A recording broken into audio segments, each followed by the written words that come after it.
One of the things that definitely helped Five Nights at Freddy's get itself into the mainstream was definitely its models. Along with its story and gameplay, the models of Five Nights at Freddy's are absolutely amazing, and are for sure one of the most pivotal things to this game's success. It would have been a gamble to choose any other characters besides these ones, and that's why today I want to take a look and see just what these models are made of. And before we get started, I should note that Scott has never publicly released his models for the game that he actually used, so the models that I'll be pulling from today are fan-made, but generally pretty close to what would have been used in the actual FNAF games. But first, there's a few things you need to understand, and that's the difference between a vertices, an edge, and a face, otherwise known as a tri. A vertices is the point at which triangles will meet, or these guys right here. An edge is the lines that make up a triangle, so one triangle would have 3 individual edges. And a face, otherwise known as a tri, is just simply what you can imagine it is, the actual face of the triangle. Now keep edges and faces in mind because I'm going to be bringing them up throughout the video. And to start us off, I want to talk about Freddy. This model right here has over 139,269 faces and 228,658 edges. And this model is very detailed, as you can tell. When we pull up the wireframe here, you can see just how detailed it is.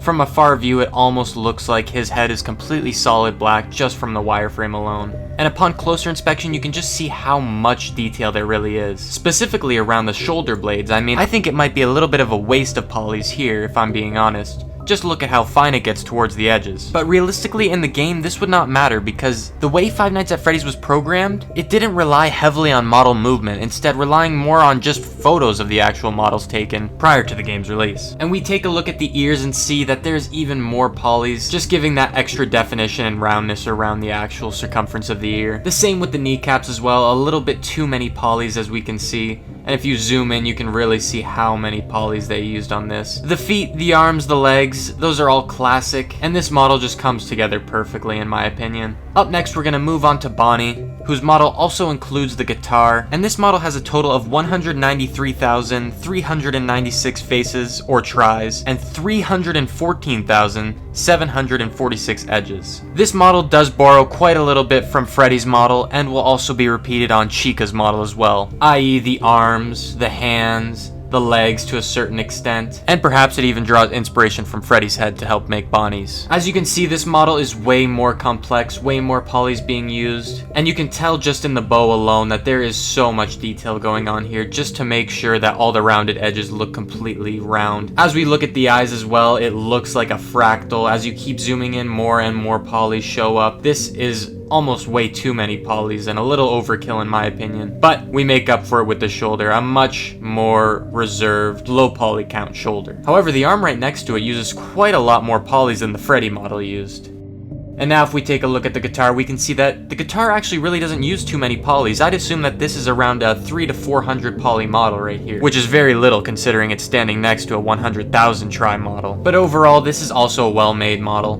Just taking a look head to toe makes it really stand out at how much detail there truly is. And with that, I think we can move on to Chica. Now, Chica's model is very reserved and it only contains 469 faces and 93,542 edges. With way fewer polys, it doesn't actually show. The arms and the legs still look round, the face still looks heavily detailed with the beak showing off extravagant detail. The eyes use far less polys than the Freddy and Bonnie models and still look perfect. As you can see, the feathers on Chica's head actually do have more polys than you might expect, while the head doesn't have nearly as much as previous models. Obviously, this is a very well undercut shoulder too, not nearly as many polys wasted on this model as other previous models. And right here you can see that they actually couldn't reuse the Bonnie and Freddy leg models. They had to make a new chicken leg model to make sense with Chica. It doesn't end up using too many polys for the model though, and it still looks pretty uniform. But overall, this model is really well done, and this has got to be one of my favorite models in FNAF 1. Up next, we take a look at Foxy. This is another beautiful model and takes a lot of different roads than the previous 3 models we looked at. The arms are much thinner, the teeth are much different than previous models, the hands and feet are different, and overall, this animatronic goes for a much different style than the previous animatronics. A lot more of the endoskeleton is revealed in this model, as you can see here, especially in the mouth and around the arms.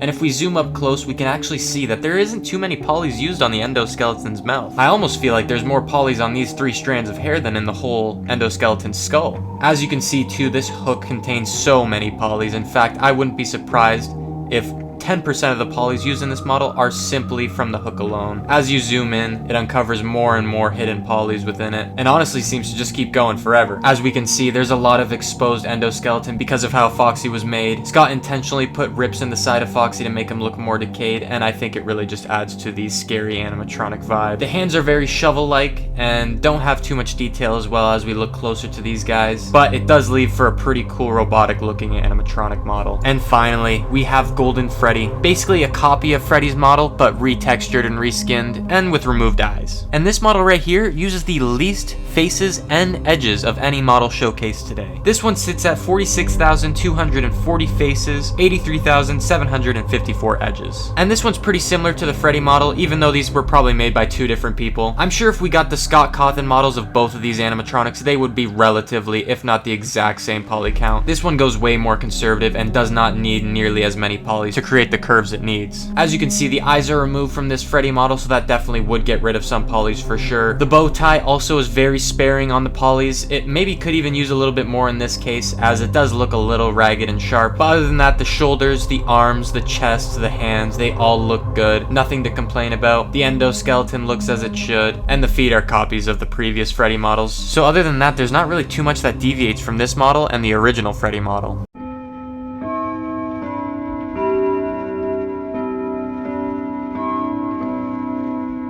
Starting off, obviously, I think it's just right that we have to go for Toy Freddy. This model has 25,114 faces and 37,764 edges. All of the toy models share one thing in common. They're not heavily detailed, they're very slick, and they use very few polys. Very rounded, very friendly looking, and don't use too many textures. They utilize many solid colors and generally look pretty good. If you focus in on the arms and the legs, you see they're much shorter than the other models from FNAF 1 and the Withered animatronics as well from this game. These animatronics go for more of a stubby, plump vibe, and definitely show that they're much more child-friendly than the other models used in this game. If you take a look at Freddy's feet, you see they do a really good job at actually making it somewhat realistic in how they balance this animatronic. With such a big gut, it would be hard to keep this animatronic standing upright, but with big ballast of feet like that at the bottom, it makes it a little bit more believable. You can see his classic little bow here. It uses few polys actually, and does look a little chunky, but other than that, it's classic Freddy. And then we'll move on to Bonnie, who has a very similar design as before, using the same kind of arm and leg style, remaining very smooth and softened out, while also being a different model entirely. I mean, if you look at this one and you look at Freddy's, you'll see this model is a lot thinner than Freddy's, but for some reason does use quite a few more polys. This model has 26,846 faces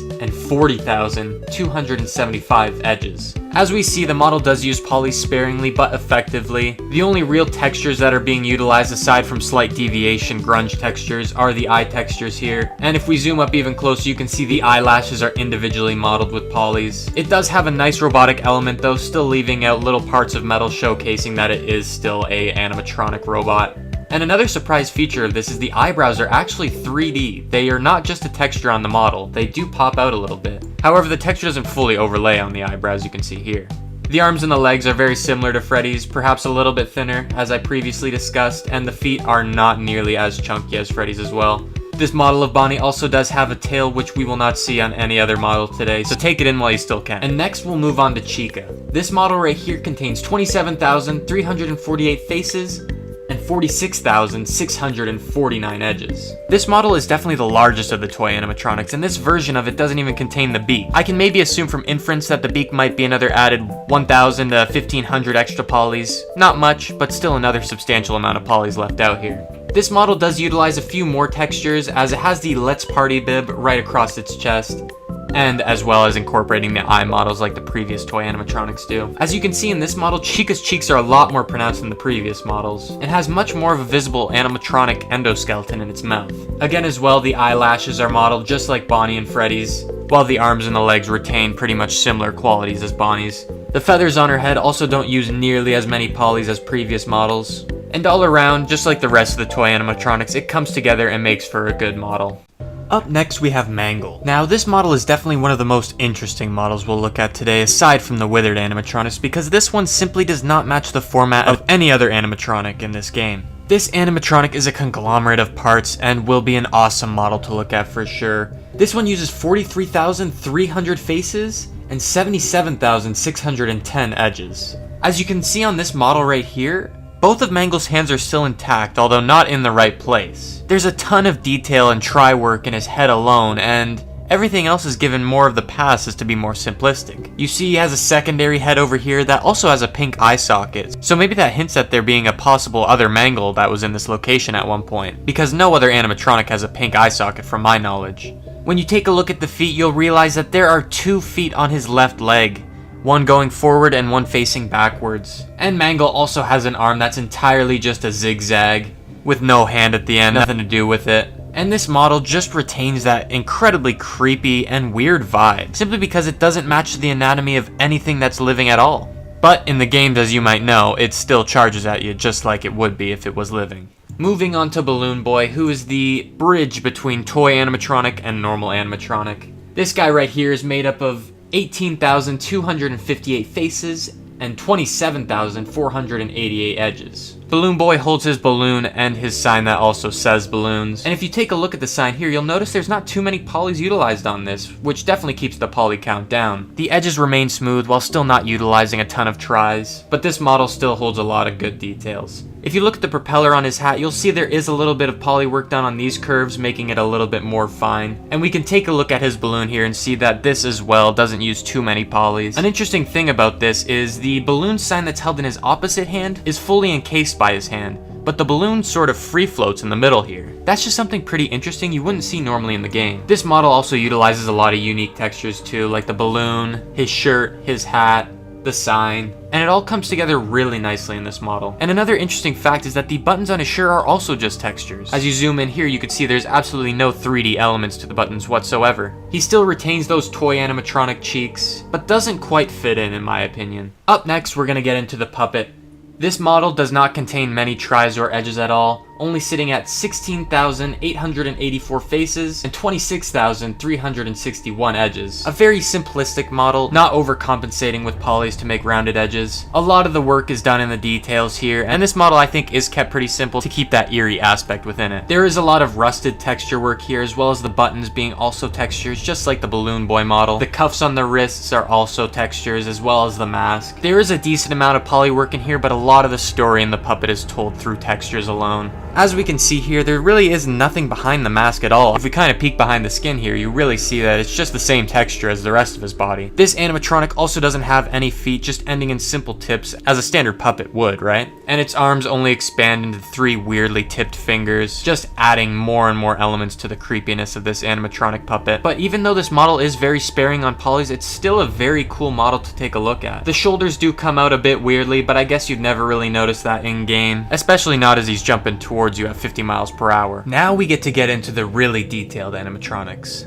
The withered animatronics. These animatronics use a lot of textures and a lot of polys. Although surprisingly remaining around the same general area of polys, these guys do utilize them in a much more efficient way to give a much creepier vibe and essence. As we take a look here at Withered Freddy, we can see that he has 33,187 faces and 50,144 edges. There is a ton of detail here. As we look closer at the eyes, you can see the endoskeleton beneath the mask, the detail that went into the eye sockets themselves, and the texture of the eyes being utilized again. Again, if we take a look at the back of the mask here, we can see through to the endoskeleton's skull. A very cool little hidden detail that you can only really see like this if you get super up close. The wires that drape down from his arm are also modeled very nicely, utilizing polys very efficiently. And as you can see, there's a lot of exposed areas in this model as well, since there was such a decay with the withered animatronics. You can really see all the different skeletal parts of these animatronic, like the arms, the legs, the wires. There also appears to be a slight little hiccup on the back leg here. I don't know if this was intentional, but this kind of looks like missing polys right here. You can see how it squares off perfectly with the other remaining polys, so it kind of makes me wonder if this was supposed to be a real tear or if this was just an accident. And although it deviates a little bit from the FNAF 1 model, it still retains that original scary Freddy vibe, and in my opinion looks super dope.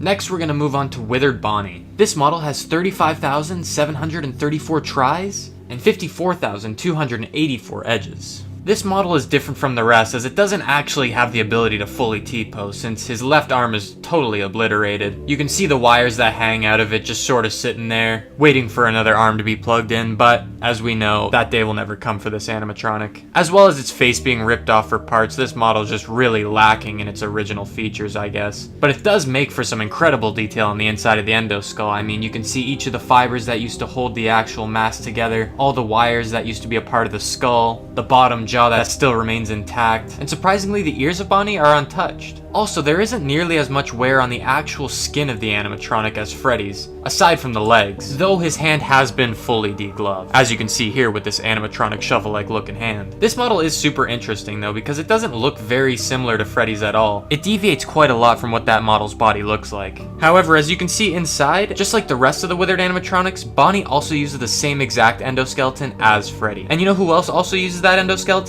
Well, that would be Chica. Now, Chica sits at 29,502 faces and 44,663 edges. Another very good use of textures. This animatronic is not solid yellow, has a lot of dirt on it, and just looks very worn. As we take a look closer into the mouth as well, you can see they also used a texture to resemble blood on the actual animatronic's jaw. This is very telling as it shows that Chica was at least involved in one casualty. And something strange about this model is as they go down the arms, her hands are missing and they turn into wires. But if you remember in the previous models, none of the other animatronics had wires in those places. So where did these wires come from? Were they attached after the fact? Who knows? But these wires are all individually modeled, so it is interesting to take a up close look and see just how detailed they are. Again, Chica retains her chicken feet, but I think in this game they look the most accurate to what a chicken's feet might look like. And they don't have any wear on them, surprisingly. They must be a pretty durable fabric. As we take another look at Chica's helmet too, you can see the wires that hold together the little bit of jaw that she has left. And there's a little bit more blood on the endoskeleton as we can see from the back, which just adds even more creepiness to this model. But with that, we can move on to Foxy. This model of Foxy contains 36,992 faces and 56,183 edges. Just like all the previous models, this Foxy retains the same endoskeleton and is also pretty worse for wear. A lot of the endoskeleton is exposed with tremendous detail. However, the hook in this game is a lot more conservative on polys than in the last game, if you remember from that video. If you haven't seen that video, I suggest you watch it after this one. I mean, we're almost at the end anyway. And Foxy's model also retains the same hand and feet that Bonnie's model had earlier. As we take a look up close, we can also see quite a bit of the endoskeleton skull underneath the actual mask. But a main difference with this model, like every version of FNAF, is Foxy's teeth are very different from any other animatronic's teeth. He's a pirate fox, so he's obviously allowed to have sharper, more ragged teeth. This model is probably one of my favorites from the game, and overall serves as a good place to end the video. Except we have one more animatronic to look at, and anyone who is familiar with FNAF 2 will know that it is Golden Freddy. Now, one issue with Golden Freddy, specifically the one from FNAF 2, is there is no active version of him in FNAF Special Delivery, so I had to go to another source. I found a model maker by the name of FNAF Kid 888, and he made this model right here of Golden Freddy. This model contains 85,559 faces and 167,338 edges, the most of any model we've seen today. That does make sense, however, though, because it was made from an independent model maker. As you can see, this model right here contains a ton of polys around the arms and the legs. This model is also propped in the seating position, the normal position you'd see him in the office if he were to ever appear. And as you can see on the bottom here, when the model is propped like this, its legs actually phase through the actual pelvis of the model. Just an interesting little fact, but it does make sense, as you wouldn't really see this in the game. And when rendered in the dark, this is what this model looks like. Very scary and very intimidating. Definitely something you wouldn't want to see in your security office. It retains a lot of the same things as Freddy's model, obviously, as it is just another rip from Freddy, but still remains creepy in its own right. Just like the last Golden Freddy, it also has its eyes missing, but unlike the last Golden Freddy, it also has its ear missing, and quite a few wires are now dangling off this version of Withered Freddy. But it is still a great model, and you gotta appreciate it.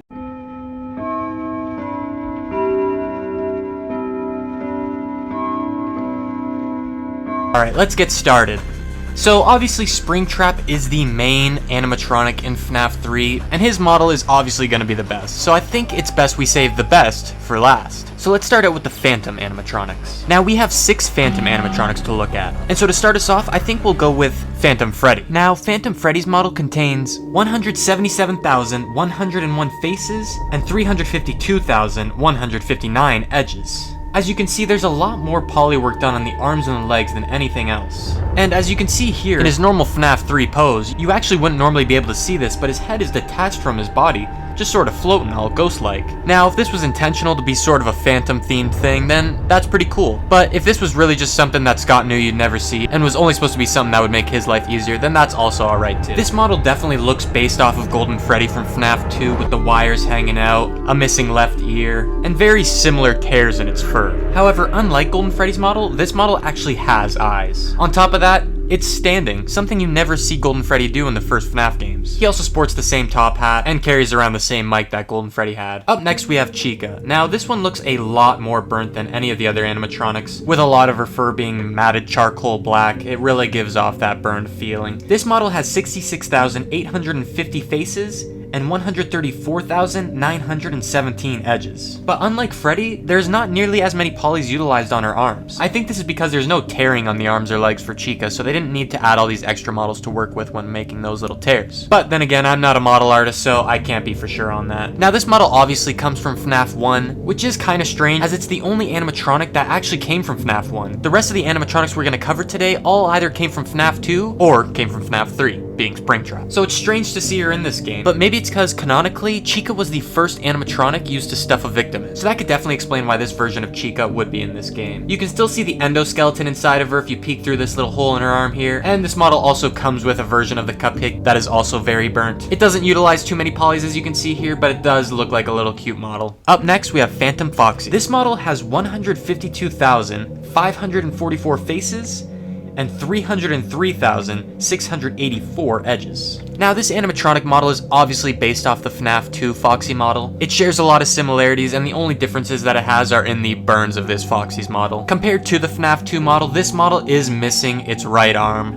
A lot more of his fur has been either burned off or discolored. However, his endoskeleton does remain pretty well intact, not showing any signs of burn distress at all, which is a little strange. Maybe it's a forgotten detail that Scott should have added. Or maybe jet fuel just really can't melt steel beams. I guess we'll never know. You can also see quite a lot of Foxy's endoskeleton, obviously, since there's been a lot of burning through his fur. A lot of exposed wiring and metal just protrudes from his arms and his chest. And if we take a closer look at his skull here, we can see the classic FNAF 3 burned eyes as well as the actual Endo's skull. And personally, I really do like this model. Up next, we have the puppet. Now, the puppet is the most simplistic model we're going to be taking a look at today, only containing 35,802 faces and 73,498 edges. Just like FNAF 2, this model is very basic. The only differences between then and now is that this model is very, very burnt. It doesn't use many polys on the arms, the legs, the chest, but it does have this weird little divot in its hip. We don't see this in the FNAF 2 model, and since we don't see the puppet's body moving in FNAF 3, I can't imagine why this is here. There's no reason to have this here. There wouldn't really be any need to utilize it for animation since we never see the bottom of his body moving, and overall just kind of sticks out like a sore thumb. It keeps its simplistic hands and feet, although remaining burned as the FNAF 3 animatronics do, and still has nothing behind the mask. The only difference between this puppet and the FNAF 2 puppet, aside from the burns,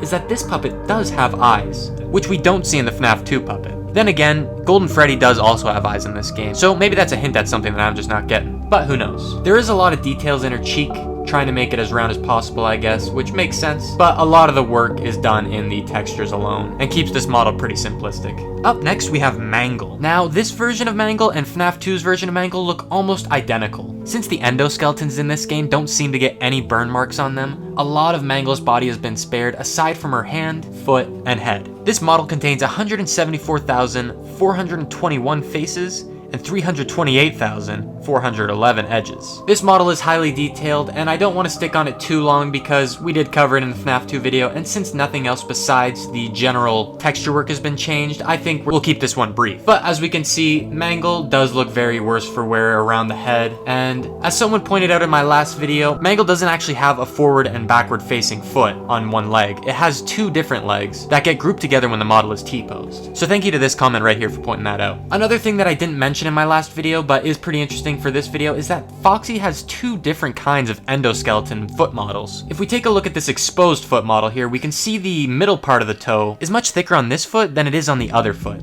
as you can see here, which is somewhat strange. And it leads to the question, how many Funtime Foxys were really in this pizzeria? Up next we have Balloon Boy, who's the second smallest model in the game. This one coming in at 42,362 faces and 79,206 edges, remains very similar to FNAF 2, keeping the same general textures, body shape, and style. However, in this game he is missing his balloons and his balloon sign. I can only imagine that those were burned in the fire, because I can't imagine a balloon withstanding that, nor a wooden sign. I mean, it's a miracle on its own that any of these animatronics even made it out of the fire to begin with. But as we can see, this model is very simplistic. The only main modeling difference from the previous game is that this one actually does have 3D buttons, but everything else seems to be relatively the same. If we take a look in his mouth here, we can see there's a little bit of a weird texture mapping issue in the back, but I'm sure this wouldn't even be seen in the game, so it doesn't really matter. And he retains those Funtime animatronic cheeks while also having those burned, scary eyes. There isn't too much to cover in this one versus the last one, so I think we can move on to what we've all been waiting for. And that is William Afton himself, Springtrap. This model is the largest model we're looking at today, coming in at 785,487 faces and 1,580,903 edges. This model is simply insane, and it's a work of art. So much detail has gone into this. I mean, as you can take a look here, there's so much poly work, both on the exterior and on the interior. If we take a closer look at his eyes, you can see that they are very different from any animatronic we've looked at today. Still burned, but retaining a lot more human characteristics to him. You can see through the costume all of Afton's organs and whatever remains of him. Although the jump scare didn't quite exactly get to what we wanted it to be, we still have to give Scott his flowers. He did a really good job at making this model. All the intricacies, the wires, the tears, the endoskeleton, the remains, it all ties together very well. And for anyone wondering, this is what Springtrap looks like without his mask. This is truly William Afton. And just to expose him a little bit further, here's what Michael Afton looks like as just an endoskeleton in his spring locks. This model on its own probably has more polys than Balloon Boy's model and is really intricately done. It genuinely is horrifying and is a beautiful model. You can take a look at the back here and see all these twisted up organs, which would most likely be intestines, I'd think, just with the length and ropiness of them. And if we take another look at his skull, you can just see the spring locks that went right through his head, forcing him to stay alive. This is probably one of the cooler models of FNAF, and I am super excited that I got to show you guys today.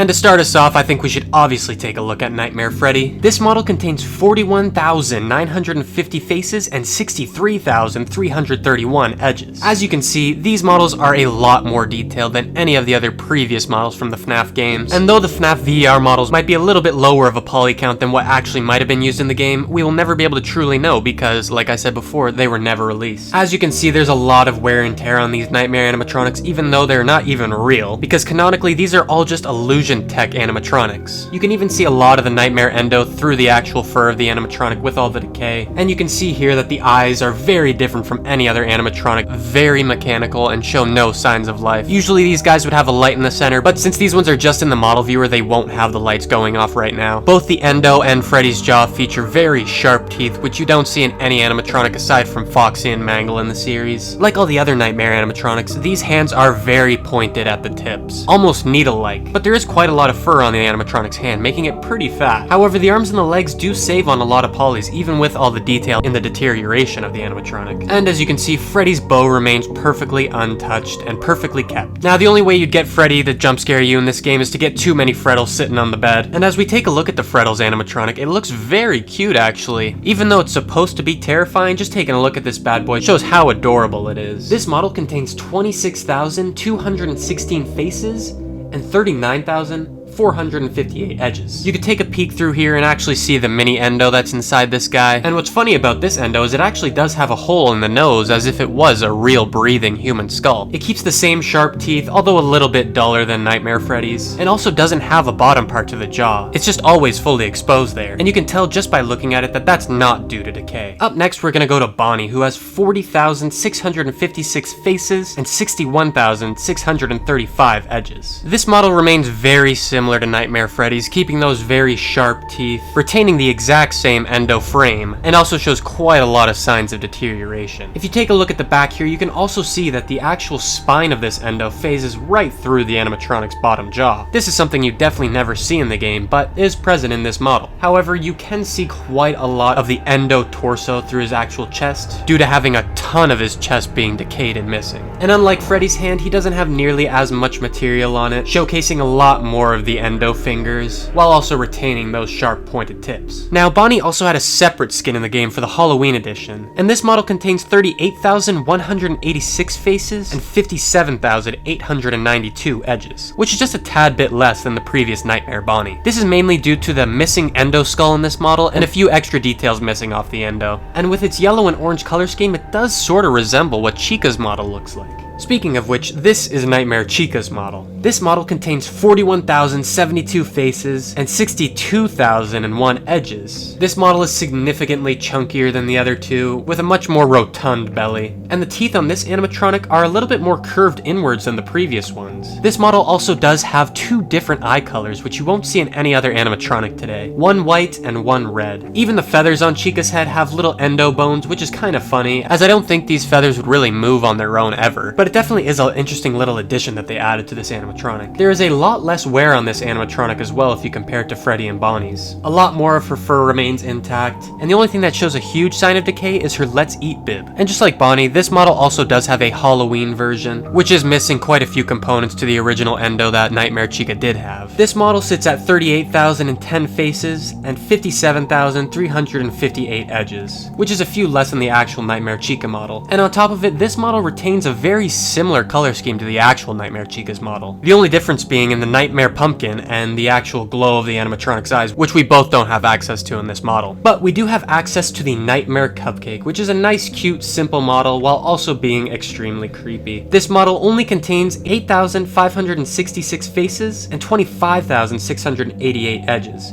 The smallest model we'll look at today. And it makes sense as it's supposed to be very simplistic, but it still does have its own jump scare, so I thought it was important that we bring this into the conversation as well. I'm gonna skip over the pumpkin model though because it's not too interesting if I'm being honest with you, and not much really goes on with it. So let's move on to Nightmare Foxy. This model contains 35,160 faces and 53,099 edges. A lot of the fur on the bridge of Foxy's nose has actually decayed, showing a lot of what the endo in this model looks like. Now this endo is obviously very different from the previous ones, as Foxy has a very, very different shape of head than the other animatronics. And like previous games, he retains those sharp teeth, which isn't unusual for Foxy, and also has his leg and feet endos fully exposed by the decay of his costume, just like every other FNAF game. His hook is very detailed, and as you zoom closer and closer, you can see the model just gets more and more fine, while also getting darker as it gets to the tip. Foxy's hand is very similar to Freddy's and Chica's, however has much thinner arms than any of the other animatronics, as well as having a big hole in his stomach, exposing a little bit more of the endo that lays inside of him. Up next we have Nightmare Mangle. Now this I believe is a fan model. I couldn't find the actual model for Mangle in FNAF VR, so this is the best we're gonna have to work with, and I think it remains pretty true to what the actual Nightmare Mangle model would look like. This model contains 62,562 faces and 122,955 edges. Now the increased poly count could be attributed to this being a fan model, but I imagine Scott's model remained generally around the same area of polys. However, this model does look like one of the most complex models that Scott had made for Five Nights at Freddy's 4.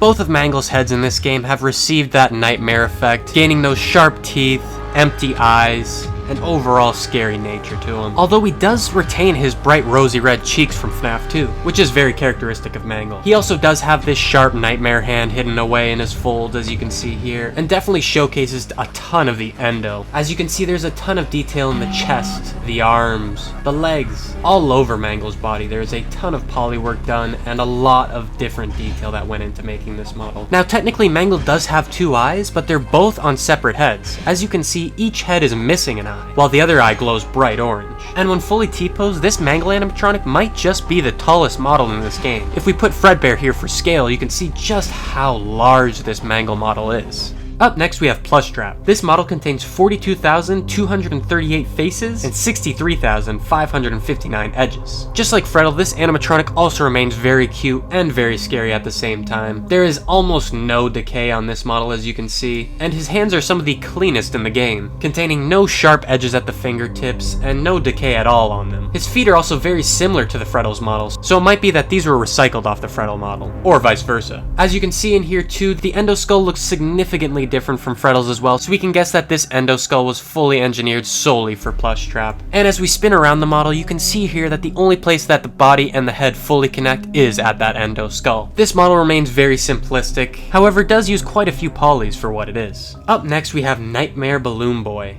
This model contains 16,887 faces and 27,866 edges. Now this model is very interesting, containing some of the creepiest hands that we've seen all game, remaining very human-like with how they're segmented, while also retaining those nightmarish qualities with the very pointed tipped ends to them. They also remain very skinny, which is definitely off-putting and uncanny. As you can see as well, Nightmare Balloon Boy has two separate jaw models, one on the interior and one on the exterior. They're very close to each other, only being different in size. What I believe Scott did is he probably made the bottom jaw model, copied and pasted it, and made it even smaller for the interior model. We also see that BB's head does not connect anywhere to the rest of his body and is just sort of floating, all spooky-like. He also has those piercing red eyes, which Balloon Boy has never had in the series before. As you can see here, Balloon Boy does retain his propeller, although it is a different color in this game, being blue, as it's normally red. On top of that, his blue stripes on his hat and shirt also turned to purple in this game for some reason. Maybe that's some evidence for theory crafting, maybe it's not. I'm definitely not to say. And now we're gonna move on to Fredbear. This model contains 76,958 faces and 115,858 edges. This model doesn't show too many signs of decay, however does look very creepy. Fredbear's teeth do remain sharp just like the rest of the Nightmare animatronics, however they are the only teeth that have blood on them, which is definitely a reference to the bite of '83. On top of that, even his stomach teeth have blood on them, which is pretty funny, because I don't think his stomach was the one doing the work in the bite of '83. You can also see here he has a nice fashionable purple bow, one black button and one white button. Who's to say why they're such different colors, but it is a detail that I must point out. He is missing 2.5 toes on each foot though, exposing a huge chunk of the Endo's feet. His hands are also much sharper than the other Nightmare Endos, with a bit of a curve at the end of the sharpened tip. There is a lot of detail in the skull of Fredbear and really showcases how creepy this model can be. Now, I'm not going to cover Nightmare because, to be honest, it's exactly the same model, the only difference being the color of the animatronic and the transparency, with a little bit more transparency in Nightmare's favor. But what we will cover is Nightmarione. Now this model is significantly creepier than any of the other puppet variations, and contains 18,148 faces and 27,396 edges. If we take a look at his mask and head, you can see it's a lot fatter than the puppet's usual form. Nightmarione has dead black eyes with piercing white pupils in the center, black tear tracks instead of his normal purple bluish tear tracks, and absolutely no other color added to this animatronic. Not on the cheeks, not on the lips. Unlike the puppet, this model does appear more like a tree than anything else, with his root-like arms that end up going into 3 different spiked tips at the end, and significant vine-like properties on his legs that taper off into nothingness as it reaches the bottom. You can also see this Nightmarione has exposed rib cages, which is a little strange. I mean, they don't seem to be animatronic at all. Could this mean that Nightmarione is actually a living vessel? Probably not, but it is interesting to see that these ribs do not have any signs of decay on them and don't seem at all to look like animatronic parts.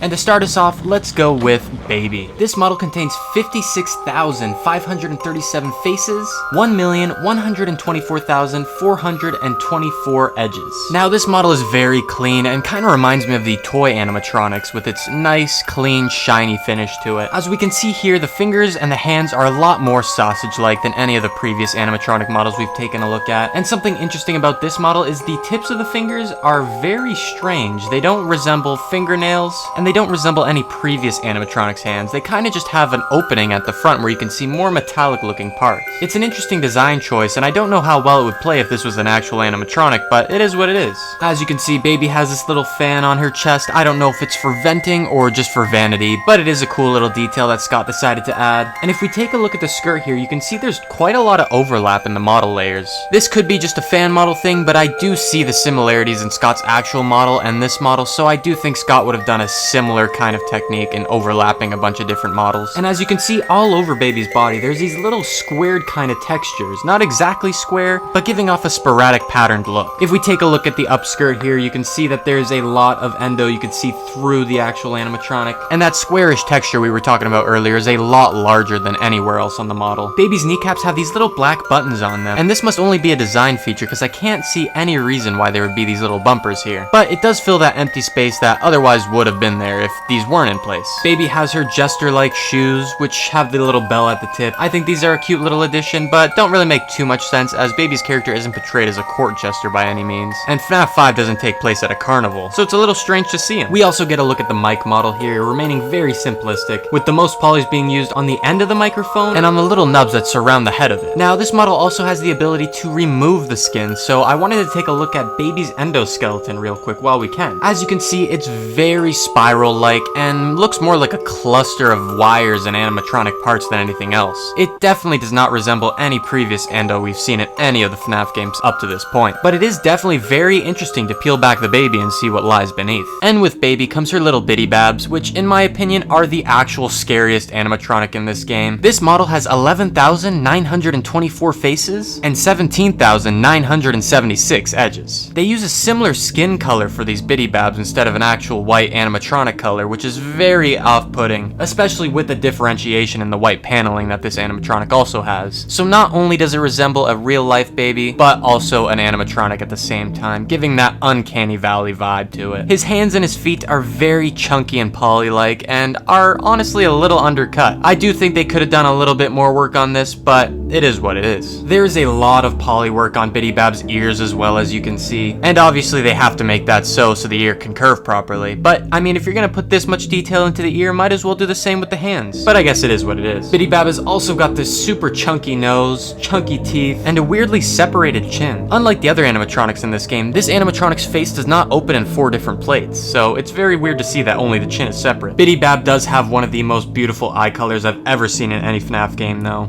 A vibrant galaxy purple, and I do think it makes up for a lot of the terrible things that have been done to this animatronic. Up next we have Funtime Freddy. This model has 2,698,916 faces and 5,416,196 edges. A very high polygonal count on this one, I must say. Now, Freddy, like some of the other animatronics in this game, has a speaker right on his chest, and I don't think we were ever canonically made aware of what this speaker was supposed to do. I understand these animatronics were supposed to be for capturing children, but honestly, I can't see the benefit of a speaker. Maybe it's to lure kids in with music or familiar sounds of their parents, and maybe it was covered in FNAF 6 and I just missed it. Who knows? Freddy's hands are very similar to Baby's, very sausage-like, and he also does have a microphone in his hand as well, although it is very different from Baby, as the wire to the microphone is fully exposed, unlike Baby's, which is cut off halfway. On top of that, Freddy's hands don't have the exposed nubs at the tip, which is a lot better in my opinion. However, Freddy only does have one hand, and the other hand is taken up by Bonbon. I don't know what went wrong with this model when I imported it, but this Bonbon has glowing pink eyes, which usually means that a texture is missing, which is alright because I'm sure that you guys can fill in the blanks at home. And just like Baby's, this model also has that weird rectangular squared off pattern to it, unlike Funtime Freddy, who is perfectly pristine and clear. And Bonbon only has 3 fingers on each hand, which is very unlike the rest of the animatronics in this game. Most of the animatronics do have 5 fingers, or no fingers at all. And the inside set of Bonnie's endo teeth are pretty sharpened off. Freddy's head is very clean and pristine, something we usually don't see out of Freddy models in the game, as Freddy usually appears pretty scuffed up, aside from Toy Freddy. And Freddy does have 4 toes in this game, which is very different from FNAF 1, 2, and 3's Freddy, and his body does have that similar paneling that Baby's had where it color shifts halfway through. Now let's take a look at Freddy's endoskeleton without going too deep. You can see the plates in Freddy's face that I'm sure would hold up the actual shell of the animatronic, and theoretically would assist in helping him move those faceplates. And as you can see when we remove the rest of Freddy's shell, the speaker on his chest is actually just a reflected sphere. I don't know if this was just a fan model thing or if this is actually represented in the standard animatronic, but it is interesting to see what it looks like without all the extra shelling. Just like Baby, Freddy also has very spiral-like hodgepodges of wires and masks that we just really don't see out of any other endo. We could take a look at Bonbon's endoskeleton, which is a lot simpler than Freddy's as well, only containing a few different pieces of metal that wrap in circles around to hold his casings, but it does look a lot creepier than Freddy's endo, I gotta admit. Real quick too, this model pack also came with the 4th closet version of Freddy that you see on the cover. This doesn't really appear in the game, but I thought it'd be interesting to take a brief look at, the only difference being in the actual colors, where he's 100% muted to grays and whites, except for his eyes, which are beaming red. Just something interesting I thought I'd show off since I had access to it. And we also have the full Yendo model here, which actually does appear separate from Freddy in the game, so I figured let's give this one a full chance as well. I gotta assume it's almost identical to what would be fully underneath Freddy if we fully degloved him, but I just wanted to give him his separate time to shine since he's a separate animatronic entirely. This model contains 189,416 faces and 380,310 edges. As you can see, there's a little point on top of his head where a hat might be installed, which is pretty funny. And Yendo also does have his own set of eyebrows, which would be totally hidden underneath the endoskeleton. Maybe theoretically these would be used to help Freddy move his actual eyebrows, but who's to say? But unlike Freddy, his hands are very shovel-like and flat. I find it hard to believe that these endo hands would fit into Freddy's actual model, but I guess there's a way to cram it in. He's also got this black disc around his chest, which might be illusion tech, or it might not be. Who knows? I know as Scott went on with the series, he decided to go with illusion discs as a main form of kind of tricking people into his series into believing what he wants, but who's to say if this is actual proof of it before he came up with the idea? As we take a look at Yendo's feet too, he has very wiry, circular feet with 4 little tips at the end that would probably control Freddy's toes. Up next we have Ballora. This model contains 334,617 faces and 670,854 edges. Again, like the other Funtimes, this model remains very clean and pristine, showing absolutely no signs of wear or tear on it, which in my books makes a great animatronic model. As you can see, Ballora has those ballerina's feet pointed at the tip, allowing for a perfect rotation. I'm no ballerina, so I don't know the actual terminology, but it is interesting to see that Ballora has these permanently installed ballerina's feet. Ballora, like the other Funtimes, has her 4 faceplate animatronics, but if you take a closer look at her mouth, she has extremely sharp teeth. I'd even venture to say a little bit sharper than any of the Nightmare animatronics' teeth. I don't know how well that would play at a children's party, and if it might strike some fear into them, but at the end of the day, these animatronics weren't really made to entertain, were they? Her hands are the first example of fingernails we've ever seen in the FNAF series, and won't be the last. And unlike Baby and Freddy, her fingers are very delicate and thin. As you can see here too in her neck, she has a big opening around it, which is a little unsettling. She also has a little headband that kind of phases into the animatronic. I feel like they should have maybe got rid of some of the polys on it to make it a little bit more seamless, but it is what it is. What's interesting too is the bun on the back of her hair also has 4 segments, meaning this could also probably open up to a different model inside. It's not something we generally see in the game, but it is there, so maybe that's evidence to something. And with Ballora comes her little Minireenas, who sit at 11,118 faces and 18,074 edges. The simplest model we'll look at today, and it shows as we take a look at the wireframe here. Unlike any other animatronic, her face has absolutely no differentiating facial plates, and just exists as a full model. Their eyes are very lifeless and have absolutely no texture to it whatsoever, it's just a hole of blackness. And her feet, unlike Ballora's, actually look like they'd have the ability to switch in and out of tiptoe position, although I can't see how many times they would actually go to full flat feet. This skirt is also a little bit cleaner than Baby's, showing no signs of overlapping, but it does remain very simple and polygonal as well. As we take a look inside too, it does phase into the inside of the model, but that's something again you'd never see in the game. Moving on to Funtime Foxy,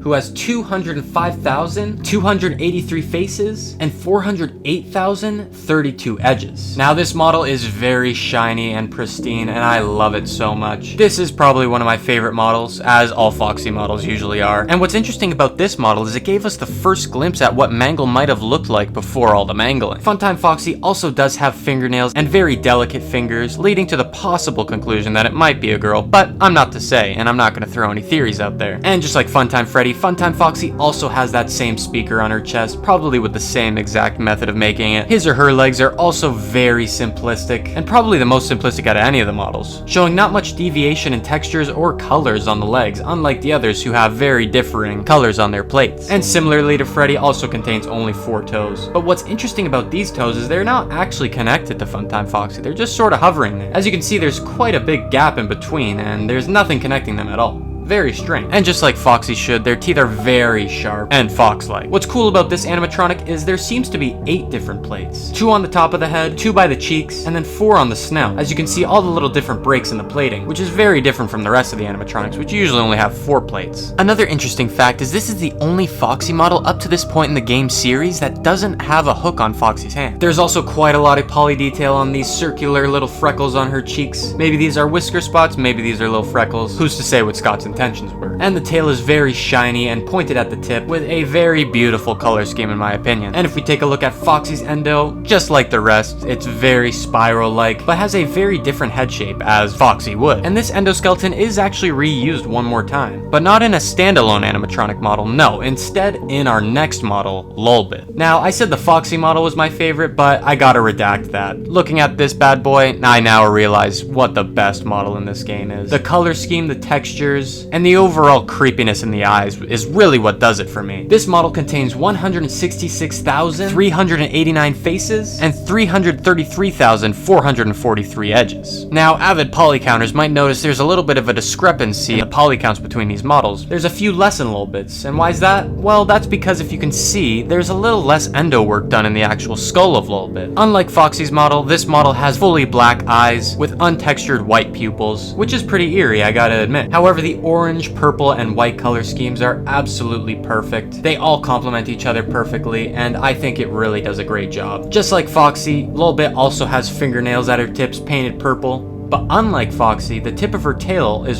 fully white, unlike the pink on Foxy's tail. The speaker on Lolbit's chest also doesn't have the speaker texture and remains totally black. So who's to say if this is actually a speaker at all, or if this is just another illusion disc technology sort of deal. Other than that, this model does retain a lot of similar characteristics to Foxy and is most likely just a rip and retexture of it. So with that, I think we can move on to the final animatronic, the one that you've probably been waiting for. And that is Ennard. Surprisingly, with all the detail in this model, it's actually not the heaviest model in the game poly-wise. Only composed of about 111,767 faces and 208,224 edges. Unlike the rest of the models in this game, this model is not pristine at all, containing a lot of loose, jagged wires, sharp edges, and overall dangerous look to it. There's a ton of poly work done on the pom-pom of his hat, which is interesting to see. And it makes sense as it's supposed to be a circle with a little bit of deviation in it, but I'd be remiss if I didn't point it out. Ennard's fingers are very different than any other animatronic, having only 4 fingers, each of them having wires extrude out of the ends of them, and definitely not in a flattering way, being very all over the place and kinda gross. Ennard has a bunch of eyes made up from the previous animatronics as well, 1 purple, 1 orange, and 2 blue, with one of them falling out of his skull. Ennard also has some pretty sharp long teeth, not the sharpest, but still pretty sharp. He also has a big bright red clown nose that actually joins 2 of his faceplates together, leading to him probably not being able to open them properly. Not that he needs to, since he's about to slip into Michael Afton. He also has this big red button on his chest. I don't know why, because I mean, at this point, you're already down in the dumps. Why try to save yourself with any redeeming qualities? But it is a funny little model that just sits there at his chest that's very different from the rest of them, aside from his party hat. Ennard's feet are also very wiry, with the tips extruding even more wires. It almost looks like he has 6 toes on each feet, but I don't know if those extra 2 on each end should be counted as toes. Overall, this model is the creepiest in the game, aside from Bidybab in my opinion, and really showcases the horror aspect of FNAF 5.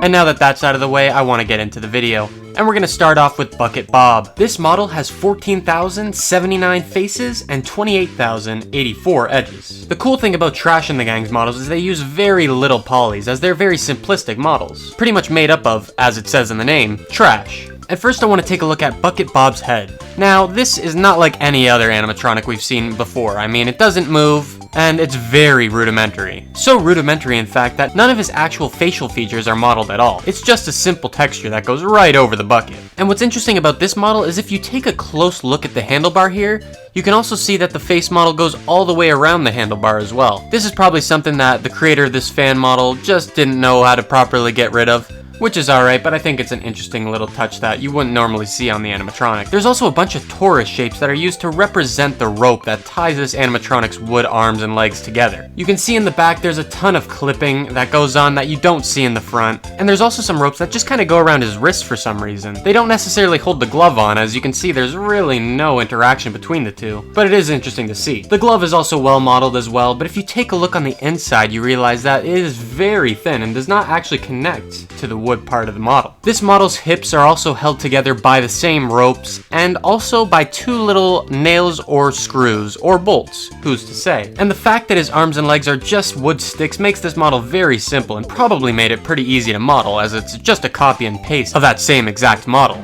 Up next we're going to move on to Mr. Can-Do. This model has 3,340 faces and 6,638 edges. Another very simple model and the lowest poly count we'll be looking at today. As you can see, this model is so simplistic that his arms are literally just two pieces of wood just sitting up next to the garbage can, not even actually connected at all. As we take a look at the garbage can too, the lid is tied to the rest of the balloon. And aside from the actual trash can itself, this might be one of the most complex things in the actual model. The string is straight going all the way up where it tapers off into a slight curl where it's not connected to anything else but the balloon. You can also see the spout from the balloon here that's just kind of funny to look at. I'm sure this is just a simple torus model, but it is required for that accurate balloon look.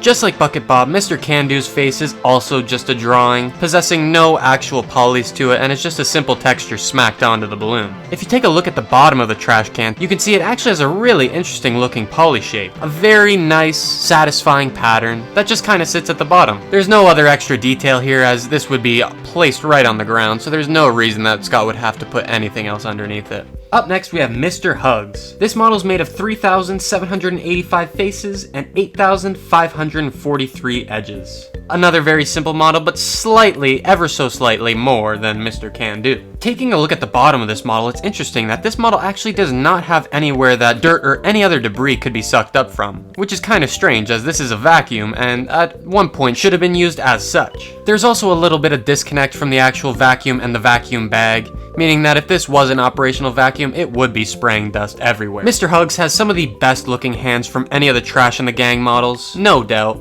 and they also remain pretty clean. I assume if this was a real animatronic, this would be the most expensive part of the animatronic to buy. He also has his simple little eyes that sit right by the actual top of the vacuum, but one thing that's a little inaccurate about this fan model is that the eyes are set back a little too far. As you can see here, Mr. Hugs' eyes are in front of the handle, but in this fan model they are a little recessed. He also has this very strange handle that would be very uncomfortable to use if he was a real vacuum. These fins would most likely get in the way of your fingers if you were using this as a vacuum in your own house. And he also has this light on the front, which is actually a pretty interesting idea for a vacuum, and I think now some vacuums really do actually include this, but I don't think that a vacuum from, I'd assume, 1980s would have such technology like this. But I could be wrong, as I'm no vacuum expert. Up next we have number 1 crate. Now this is the heaviest poly count model in all of the actual Trash in the Gang models, sitting at 373,096 faces and 746,032 edges. I personally believe that if this was actually Scott's model, it wouldn't use this many polys. I think they went a bit overkill on the actual bars and base of the crate here. As you can see, there's so much poly work done on just the grate alone of the actual crate that I gotta say, it's a little bit too much. If you take a look at the handles though, they really undercut them on the polys used there, which is exactly how the rest of the model should look in my opinion. As we take a look at the bottom, you see that there is also a ton of polys here. Something that could have easily been covered by just 2 polys. Who's to say why they use so many on this? What does make sense though is the amount of polys used on the hands of number 1 crate, as this would be a pretty complex model to kind of make. A ton of curves and edges that you really don't see anywhere else in the model except for his eyes. There's no 3D poly work done on the actual decal of the hands, they're just another simple texture that are slapped onto it, which makes perfect sense as, in real life, no foam finger has any extending part for the most part. They're all usually just printed onto the foam hands. And just like Mr. Hugs, number 1 crate doesn't have a mouth either and only consists of a pair of eyes. Finally, we're gonna move on to the last trash in the gang animatronic, known as Pan Stan. This model sits at 16,974 faces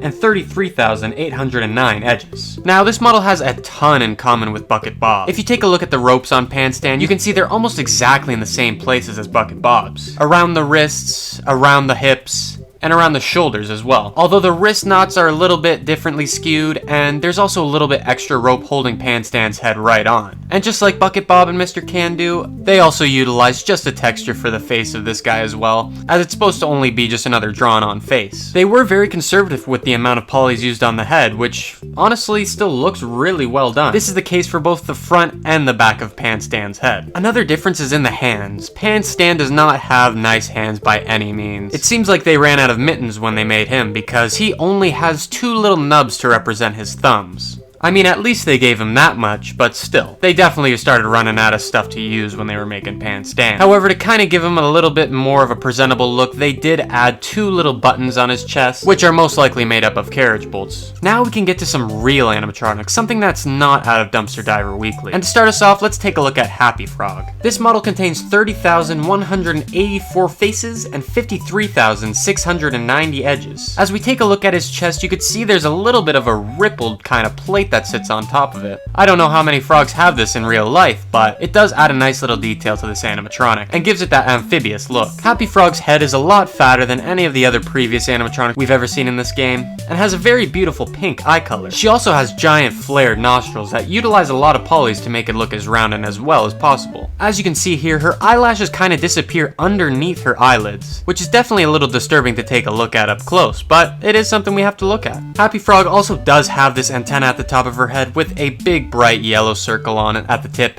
Who's to say if this is for communication or just for looks, but it is on the model and does not show up on any other Merry Melodies models. As we take a look at the battery here too, we see that it's a very simplistic model, aside from the wires that go up to the actual animatronic. All the Merry Melodies have this little battery, so we only need to take a look at it once realistically, so get a good look while you still can. As you can see, there's actually no tape or clamps on the actual battery prong, which is definitely a little dangerous and something you wouldn't want your kid around. Realistically, this battery wouldn't necessarily be that effective. Probably carries the same amount of energy as a car battery, which would not kill you. It still is a safety hazard, but not deadly by any means. That is assuming that this battery is a 12 volt. Happy Frog has 3 toes like a normal tree frog would, and has little yellow pads on the bottom of its feet, which again are frog accurate. Taking a look at the hands, we see that Happy Frog is the singer of the group as she's the only one to hold a microphone in her hand, and no other instrument. If we take a look at the inside of this endo, we can actually see that this is a very different endo look than any of the previous ones we've seen before, containing a lot of different colors, which is usually not seen in an endo. Who's to say if these are indicator lights or buttons, but they are present. And the top of the endo head is actually cut off, where most endos in the game actually had fully modeled heads. Up next, we're going to move on to Mr. Hippo. This model contains 54,908 faces and 82,796 edges. This model looks like it borrows a ton of aspects from Happy Frog, with very similar arms, legs, feet, but a slightly fatter torso, as a hippo would have. And if we take a look at that torso, we can see that Mr. Hippo has a little flower on his chest with a hole in the middle. I can assume that this might be to expel water like one of those little circus clowns do, but it is well modeled and looks very satisfying sitting there on Mr. Hippo's chest. Another difference is that Mr. Hippo also has 2 little buttons underneath that flower,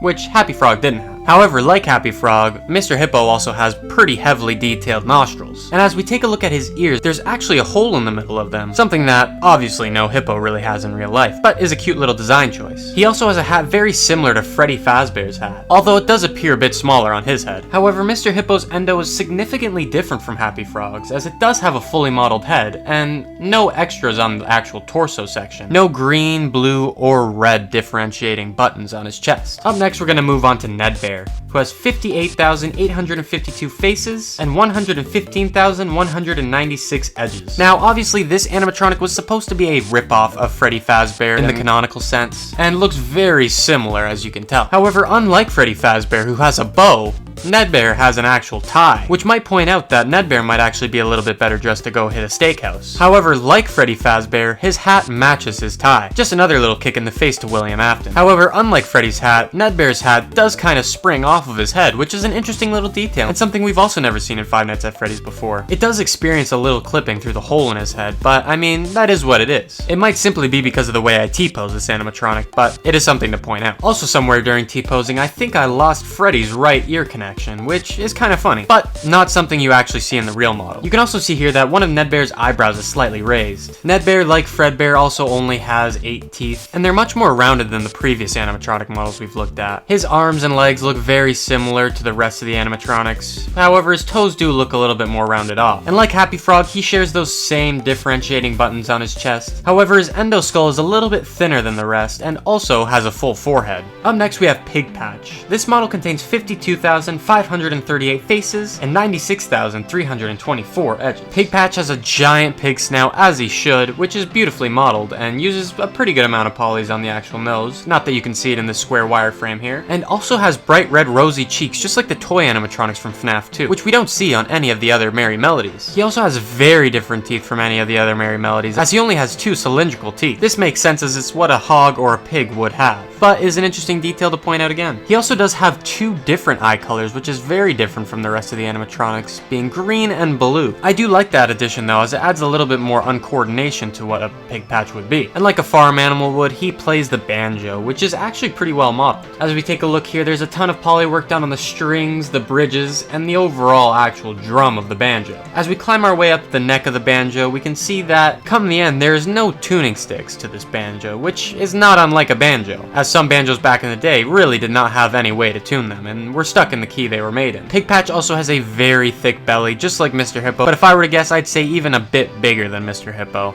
as a pig should be fat. He's also the only animatronic we've ever seen, as far as my knowledge, that has a belly button right smack dab on his belly. And if we take a look at his backside, you can see that his pigtail has a ton of detail, as it turns and loops and makes what would be a crumpled pigtail. His endo almost exactly resembles Nedbear's, with the exact same torso and a very similar head shape, if not the exact same. And finally, the most expensive Merry Melody, Orville Elephant. He's the only animatronic that can't be found in Stan's budget tech, but instead is found in Rare Finds Auction, where he costs about 20 times the amount of a normal Merry Melody. As we take a look though, you can see why. This model is the most pristine and best looking out of any of the animatronics, and overall is my favorite. This model sits at 122,464 faces and 244,218 edges. Orville has a very long snout that covers a lot of his mouth and makes it so that he doesn't need a top set of teeth. It's got very nice rounds to it and sits perfectly right on the head of his face. Just like Mr. Hippo 2, he also has the same flower on his chest, however it is color shifted to purple and pink. The similarities don't end there, as he also has the same 2 buttons that Mr. Hippo had, which leads to the conclusion that this might actually just be a recolor of Mr. Hippo's torso. On top of that, the arms, the legs, and the hands also remain very similar to Mr. Hippo's, except in Mr. Orville Elephant's hand, he does have a magic wand. This is because he's a magician, obviously, and might have performed magic tricks for the kids. However, unlike every other Merry Melodies animatronic, he has very different feet, looking exactly like how an elephant should look. Big cylindrical stampers with 3 toenails at the head. And just like an elephant should, he also has those big ears that look like they could be used for flying if they gave it enough speed. But we know realistically we'll never get him off the ground. He also has a really nice purple top hat, with a nice white ring around the base of it. And just like it would show in the flyers, Orville Elephant also comes with stars in the background. These are probably just simple little poly works, with only about 10 polys being used per star, so don't make up too much of the actual poly count of this animatronic, but they were included, so I decided to keep them in. As you peel back the skin, you also see he has the exact same torso as Happy Frog, and a very similar looking endo head to Happy Frog, however his is actually completed all the way up to the top. One interesting thing about this animatronic though is his snout does have its very own endo arm, which would tie him up with Mangle for most arms in an endo.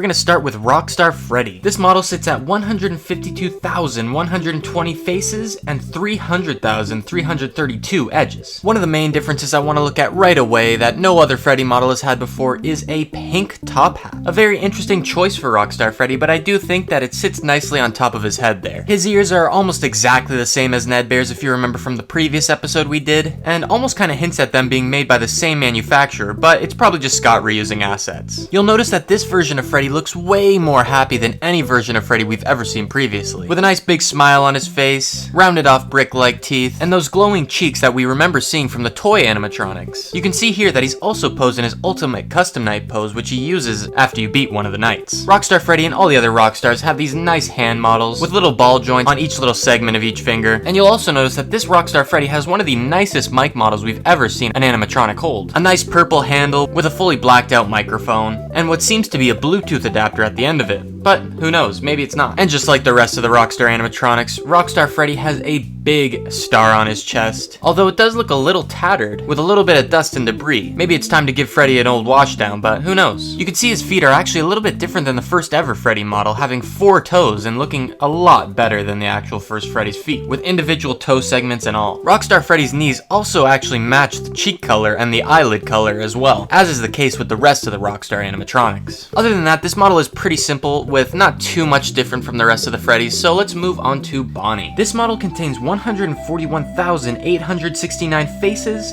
and 284,437 edges. Now, just like Freddy, Bonnie also has those rosy cheeks, just like the toy animatronics, with the matching kneecap colors being purple. However, one thing that sticks out about Rockstar Bonnie is she actually has 2 stars on her chest, unlike the other animatronics. Who's to say why they made this choice with Rockstar Bonnie, but it is pretty cool to see that it has gotten an extra gold star. Rockstar Bonnie retains a lot of those similar features we've known from previous Bonnie iterations, with those long ears, a slightly deviated color of blue for the snout, and a red bow tie, and also his classic guitar. Although it does definitely look a little different from what Bonnie usually has. This guitar is a little bit more tattered, has no white on it like Bonnie's did originally, but unlike Pigpatch's banjo, does have tuning sticks. This model doesn't use a lot of polys either, so it's good to see that they were able to conserve some polys on this. Just like Freddy, Bonnie has very similar arms, legs, feet, and stays pretty true to the Rockstar style of animatronics. Up next, we have Rockstar Chica. This model contains 117,551 faces and 234,958 edges. Now, unlike previous Chica models, this model actually does not have differentiated foot models. In fact, it uses the exact same models as the rest of the Rockstar animatronics, but just has a little bit of color deviation. And something that Chica's also never had before is a set of maracas. Although they don't use too many polys, they sure do use a nice texture to wrap all the way around the actual head of the maraca. Another standout point is that Chica's bib actually doesn't say "let's eat" like it normally does. Instead, it says "let's rock,"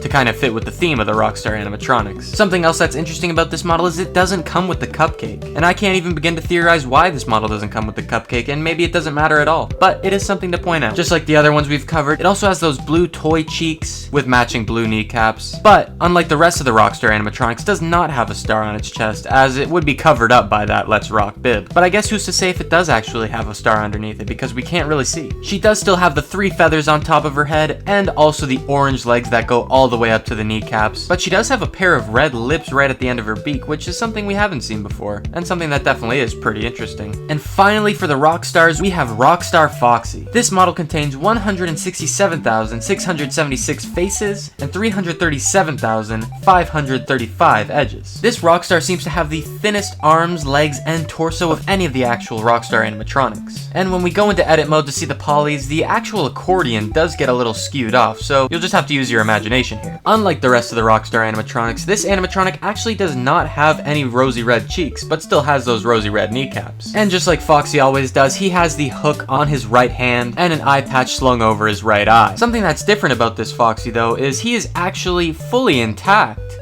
something we rarely ever see out of a standard Foxy. We have seen it from Funtime Foxy, but not ever a Foxy model before. He also has those gold pirate's teeth as a Foxy model should always have, although they do look a little bit sharper than they normally would on a Foxy model, which is pretty interesting. Something else that's different about this model is the parrot on his shoulder. Something we've never seen Foxy have in the game before, and is it a little interesting detail. There's not too much detail on this parrot, as it's mostly just made up of torso, wings, and head. But just like Foxy, he does have an eye patch slung over his right eye as well, and some thin, but pretty funny looking looking eyebrows, something a bird usually never has in real life. Foxy also has that classic peg leg, and also shares the exact same foot model as the rest of these animatronics, which just goes to show that they wanted to keep these Rockstars pretty uniform in how they made them. Now, I know there's obviously one Rockstar animatronic we're leaving out, which is Lefty, but I think that would be better to save for the actual final part of this series, where we cover all of the dangerous scrapped animatronics, and also a few extras like Candy Cadet. Now to move on to the Posh Pizzeria, and let's start off with Funtime Chica. This model has the most faces of any model we're going to look at today, containing 315,331 faces and 624,212 edges. Obviously, this model is the Chica variation of the Funtime animatronics, containing 4 different facial plates, those rosy pink cheeks, and a very stringy endoskeleton underneath. Just like the Funtime, she also does have a speaker, although this one isn't placed directly on her chest, but instead more towards her stomach. I'm sure it would have the same effect as the rest of the Funtimes, but we never really do get too much information on Funtime Chica. Something that's interesting about this model is when T-posed, the cupcake is held upside down, but with a little bit of reorienting, we can get him upright. You can tell too that this model also does have these little segmented parts like all the Funtimes usually have. And unlike previous cupcakes, this cupcake has significantly sharper teeth. Usually the cupcake only has squared off or buck teeth, but this model is very, very deadly looking. Similarly though to the old cupcake, it retains the same pink strawberry-esque frosting, with a nice candle right smack dab in the middle. Just like the cupcake, Chica also does have some pretty sharp teeth on both her beak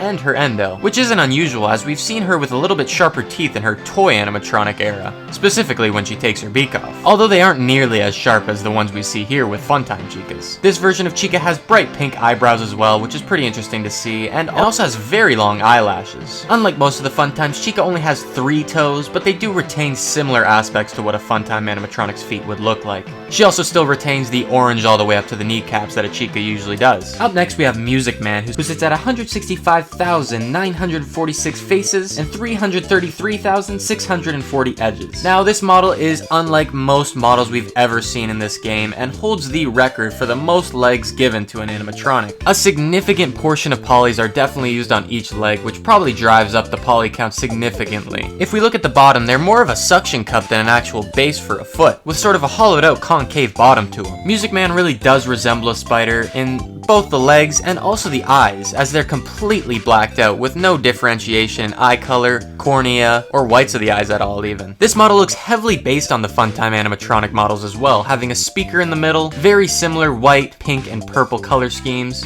and that glossy finish that we usually only saw on Funtime animatronics. However, his face doesn't seem to split into multiple different segments, and he doesn't have that spirally endo that we usually see with the Funtime. That being said, I'm sure it was still based off the Funtimes, just not entirely. The symbols on his hands remain pretty simplistic, but have a little bit of concave in the middle and convex on the outside, as a symbol should, but unlike a symbol, has these little actual handrails that go around his actual hand, that are used for the animatronic to hold on to. Usually a symbol that would be held by someone would only have a string or a ribbon that would actually be right smack dab in the center of the actual symbol, as to not mute any of the symbol's noise. And to bring it back to his chest, instead of just one speaker, he has 3 different speakers. One smack dab in the middle, which resembles the previous Funtime animatronic speakers, and one above and below, which do not resemble any of the other speakers we've seen. They're more of a trapezoid type of shape. His arms are also very simplistic and skinny until it gets to about the forearm area, where it seems that he has Popeye-esque forearms. But overall, even with the complexity of all the polys, this model does remain fairly simplistic, not having too much detail aside from just straight metal bars that branch out into arms and legs, the most detail being on his actual torso and head. He also has one of the biggest noses we've ever seen in the FNAF games. I mean, just take a look at this honker. And just like Chica, he also has pink eyebrows, however these are a lot bushier than any other animatronics as well. He does have small circular cheeks like the toy animatronics, and they do match the color scheme that he's going with, but something about this model is just definitely unsettling.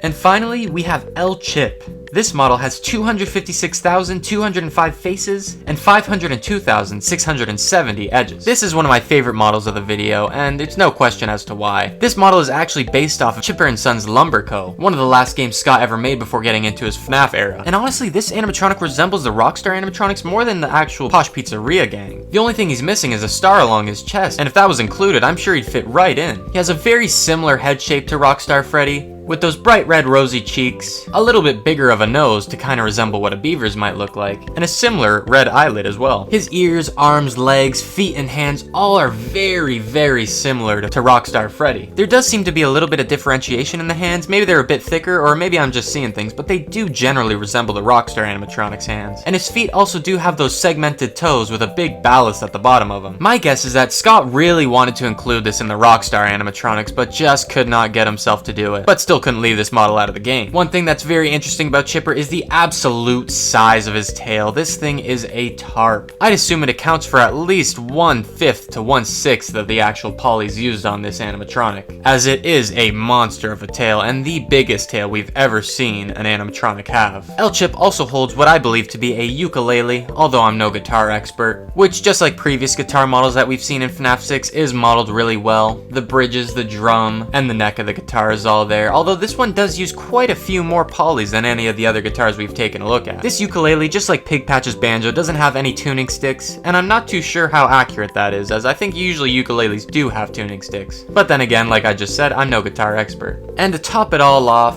L-Chip has the best hat in all of Five Nights at Freddy's, with a sombrero on top of his head that again probably makes up another 1/5 of his poly count. This bad boy is ginormous and is the biggest hat we've also seen in the FNAF series, with a lot of great texture detailing. The little spheres at the tip of the sombrero also probably utilize quite a few polys, with each maybe made up of around 200 to 300 if I were to guess, but definitely are required to add that extra little touch to the actual sombrero. One quick interesting thing before we wrap this video up is, unlike the Rockstar animatronics, this animatronic does not have the same colored kneecaps as it does its cheek, but since it's not in the Rockstar class, it doesn't need to. Just something I thought was interesting since it is heavily based off the Rockstar animatronics.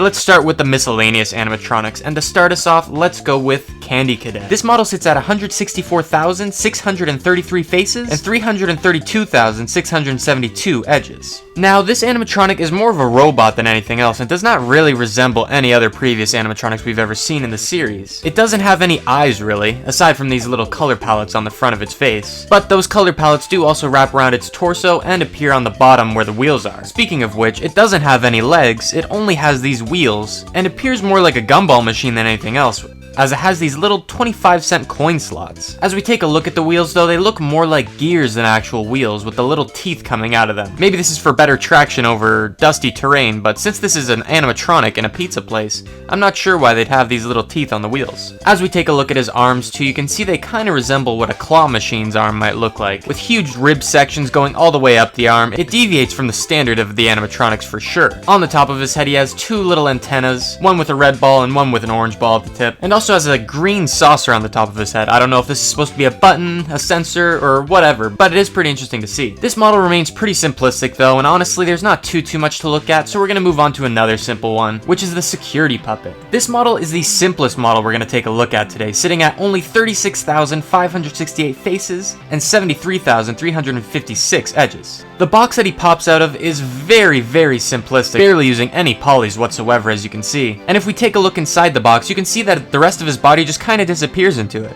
This makes sense as there's really no reason to have the rest of his body modeled. And this also just might be a fan model technique. Who's to say what Scott's actual model really looked like? But I can assume that it either fully went to the bottom with the same kind of waistline or disappeared into nothing like this model does. This puppet remains very similar to the FNAF 2 puppet. The same kind of color schemes, the button on its chest, the mask having the blue tear marks with red cheeks, and it does have pupils like the FNAF 2 puppet's jump scare does. However, one thing that does stand out is the little bell or ball at the end of his head. It kind of looks like a ponytail of a puppet head, and I don't know why they added this into this version of the puppet, but it is here. It does make for a cool little detail as well. Just like the puppet usually does, it has sharp pointed fingers, narrow arms that are very unsettling. And it does have the strings in this model as well, just like you'd see with the puppet coming out of the box in FNAF 2. However, one thing that is different about this puppet again is the split in the mask, kind of resembling what the sister location animatronics would have. However, this isn't a sister location animatronic, and instead just a FNAF 6 pizzeria simulator animatronic, so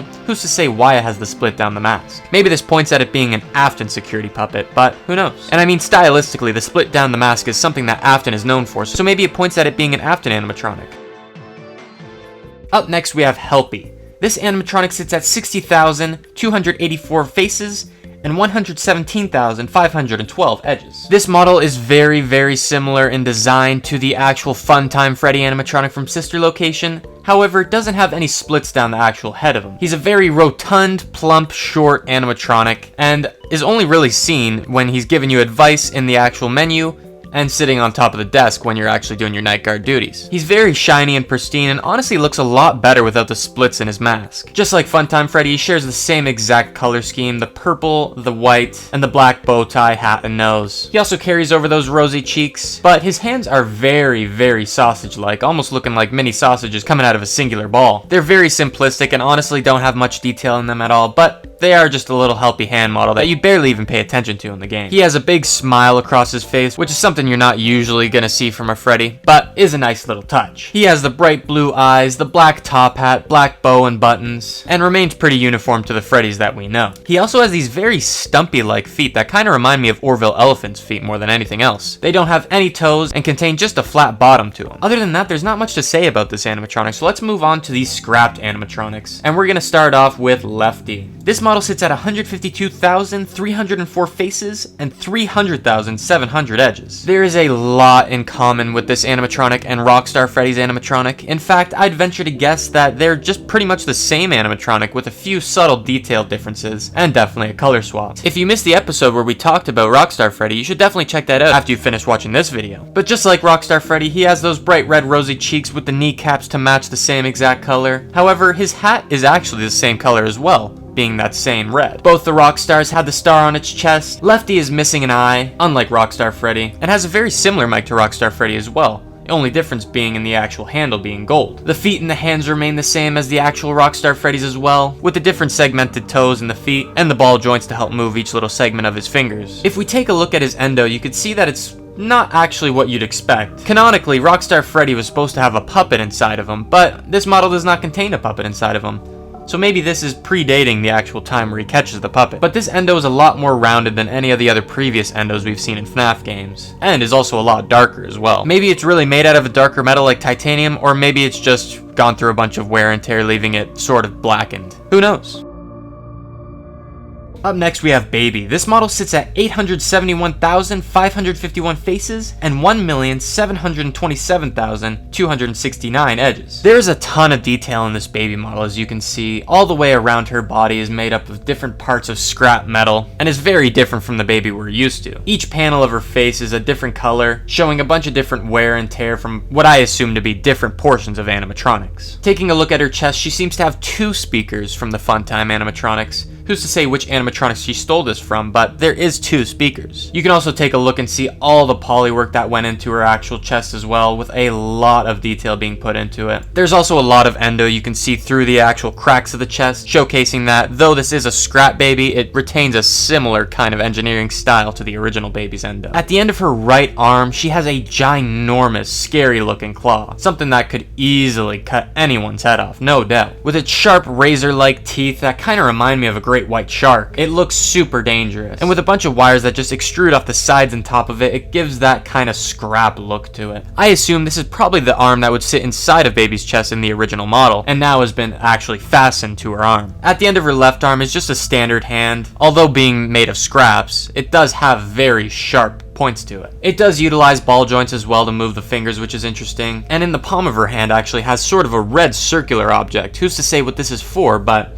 it is interesting to see. She also has these four sort of Slenderman-like arms that extrude out of her back, made of thin wire with balls at the tips of them. It is a super creepy look and does honestly remind me of what Slenderman's arms would have looked like back in the day. Taking a look at Baby's feet, she actually has rollerblades for feet this time instead of just her shoes, which is pretty interesting. Baby might have had to make this choice to get around easier, since all these different scrap animatronic parts might not have actually made for great mobilization. Taking a look at her hair, it's very ugly and strange looking. Different strands of what I can only assume to be other animatronics' hair or metal parts. Who's to say what it really is, but it is unsettling hair, no doubt. You can also see that on top of her head, it looks sort of like a twisted crown of sorts. I don't know if this really is a crown or if I'm just seeing things, but it is definitely there. The eyes of Baby are also very unsettling, looking very non-animatronic-like and definitely not friendly. I'm sure once you're staring these bad boys in the eye, you know your time is limited. Up next, we have Molten Freddy. This model sits at 320,315 faces and 612,744 edges. Honestly, there's not too much to look at in this model. It's mostly made up of different wires that kind of go in all directions like a bunch of spaghetti, with the only real details being in the hands, which don't look very uniform or comfortable for Molten Freddy at all. The mask, which has the Funtime segmented style, however being a lot more deteriorated and busted up, with a ton of different new segments that definitely weren't implemented on purpose, but more out of just wear and tear over time. However, his brown hat that sits on top of his head is still perfectly intact. One of his eyes is spewing wires, while the other one remains bright orange. And he also has very sharp teeth for a Freddy, something we usually don't see out of a Freddy. Throughout his model, you can also see these white balls that would be the eyes of the other animatronics, but something went wrong when importing the textures of this one, so unfortunately we can't really see them. I'll bring up a picture of Molten Freddy right now to show you what they would have looked like, but that's the best I can do for you guys right now. You can also see that there's this giant orange rectangle in the middle of Molten Freddy, and I think this might have been just a fan model thing to make the modeling easier, because you don't actually see this in a standard Molten Freddy model. The cables that his hands hold onto go almost all the way up, but obviously are cut off at a certain point. And aside from that, there's really not too much that this model has to offer, so let's move on to the final model, which is unofficially referred to as Springtrap. Now, when entering the actual poly viewer, the head of this model seems to go askew from the actual mask, but that's alright, we'll be able to work around that. As you can see, even with how Springtrap is always known to be pretty deteriorated,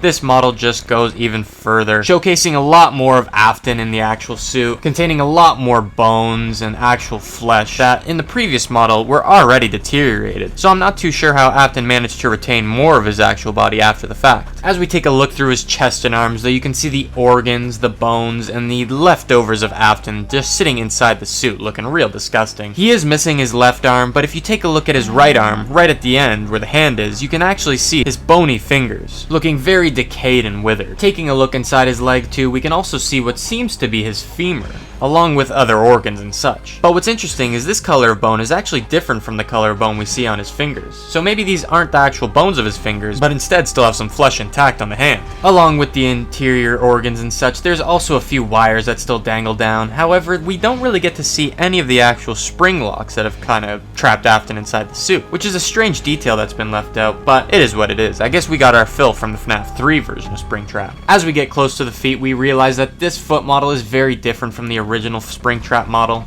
having only 3 toes and being very plump, where the original Springtrap model had 4 toes and were very thin and uniform. This foot model honestly resembles the FNAF 1 animatronics more than actual Springtrap, but my guess is that Springtrap has utilized the FNAF 1 animatronics to kind of remake his suit. You can actually also see some veins extruding from his feet for some reason, which don't really make sense in my books, but it is what it is. Now, if we fully deglove Springtrap here, you can actually take a look at the insides of what Springtrap has left, and it appears to be a little bit more than what we remember from FNAF 3. Honestly, I'm not a fan of this model either. If you take a look at the skull, it looks a lot more lazy than what the actual FNAF 3 skull looked like. There's way more bones and organs and skin than the other Springtrap had, which I'm not a fan of, as it kind of steps away too much from the canon events. But unlike the actual FNAF 3 version of Afton, this Afton has ears for some reason. I don't know how he regrew them or who he stole them off of, but it is kind of unsettling. Maybe there's been updates in the lore, maybe this was found out not to be Afton after all. But from what I remember, this was also supposed to be Afton inside the suit, which means there's so many inaccuracies that just make it very unbelievable that this could actually be Afton. But I guess it is what it is, and I guess I'm not going to call out Scott for doing something different.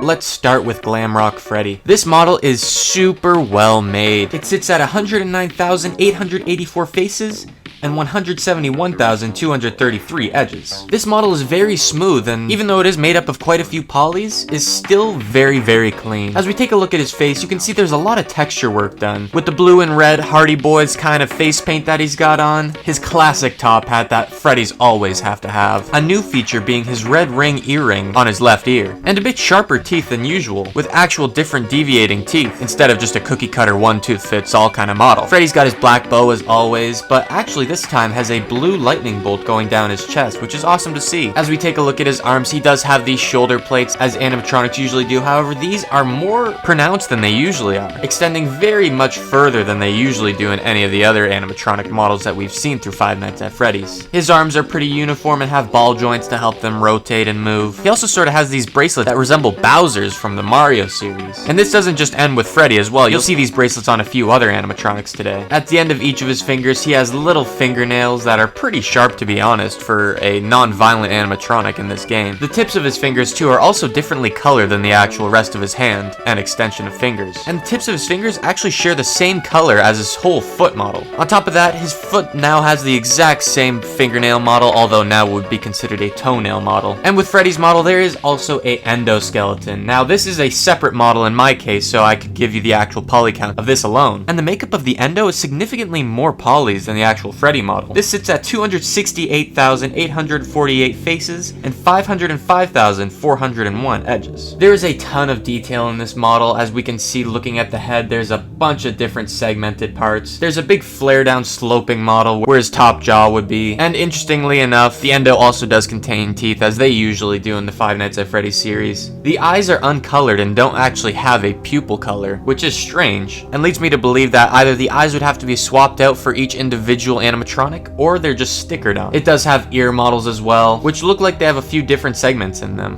which is interesting because it doesn't look like the ears would flap separately from the actual head, but the way this model is built, it does kind of hint at that being the case. As we take a look at the chest, you can see a lot of wires, presumably to send signals to the arms, legs, hips, and all the other moving components of this animatronic endo. You can also see what I imagine to be pneumatic pistons that would help assist in the animatronic's movement. And if we look at the arms, they actually do have a wiry kind of cyclone shape to them as well. These might be pneumatic hoses or these might be wires, who's to say? I'm not an engineer, so I don't know. His hand models are very interesting, showing off the ball joints used for the knuckles and the fingers that would definitely help Freddy move his hands. As we look at the hips and the legs, we see much bigger ball bearing joints that help assist move the legs and kneecaps, and they also contain that same spiral pattern of either wire or hose, who's to say. As we get closer to the feet though, we can see what definitely should be electrical wire heading towards the actual feet, and the feet models are very simple compared to what the actual hand models look like, only containing toes and little segments leading up, with not too much mechanical wise heading to them. Up next we have Glamrock Chica. This model contains 54,068 faces and 88,246 edges. This model utilizes the least amount of polys that we're going to be taking a look at today, and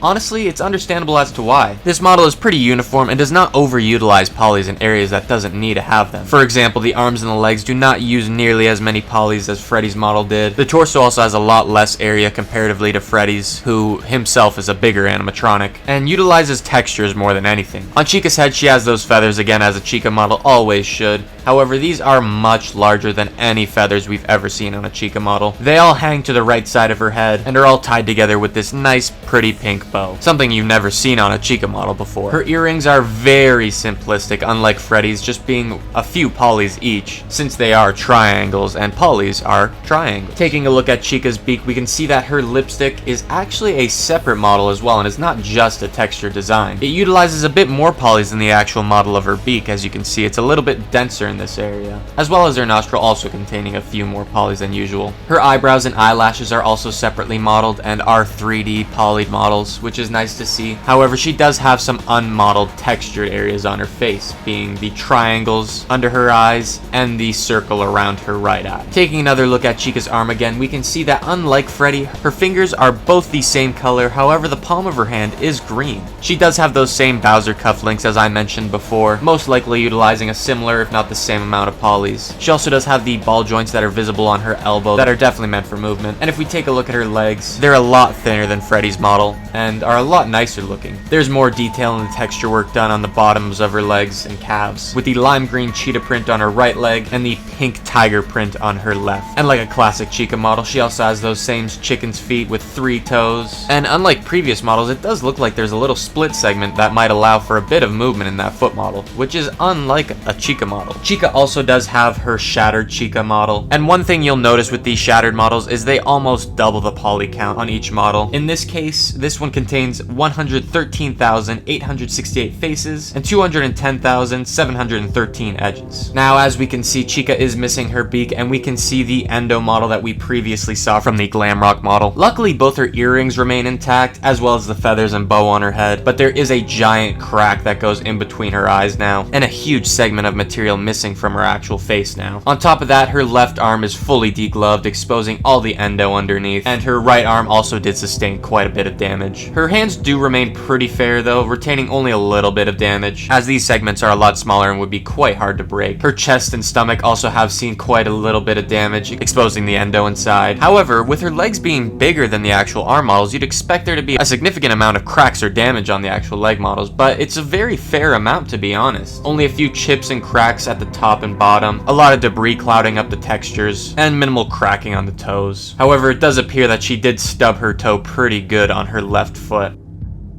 Up next, we're going to move on to Montgomery Gator. This model sits at 70,424 faces and 112,921 edges. This model is very interesting and has never ever been represented in the FNAF game before. There has never been a Gator animatronic before Security Breach, unless there's one in FNAF World that I'm just not thinking of, but I am almost certain that there is not. This model contains a very similar build to Freddy's model, containing a similar torso, arms, shoulder pads, feet and hands, but the head is going to show the most difference in design, having a mohawk, which is a series first, awesome star glasses, which are pretty reserved on the poly count actually, not containing too many polys, and also containing that crocodile snout and nostrils, while remaining pretty liberal on the polys as well. He has some very sharp teeth as well, as a crocodile should, however still remaining pretty friendly looking for such a dangerous looking animatronic. As we take a peek behind the glasses, we can see his pupils are red, which we have seen in the FNAF series before in Nightmare animatronics and other animatronics, but I want you to pay attention to that detail because we'll see a difference with that model later on and also in our future Ruin video. Unlike Freddy, Montgomery Gator has a specific detail that we do not see on Freddy obviously, and that is his gator tail, containing 5 different segments and 4 ball joints that allow for, I'd assume, full movement of the tail.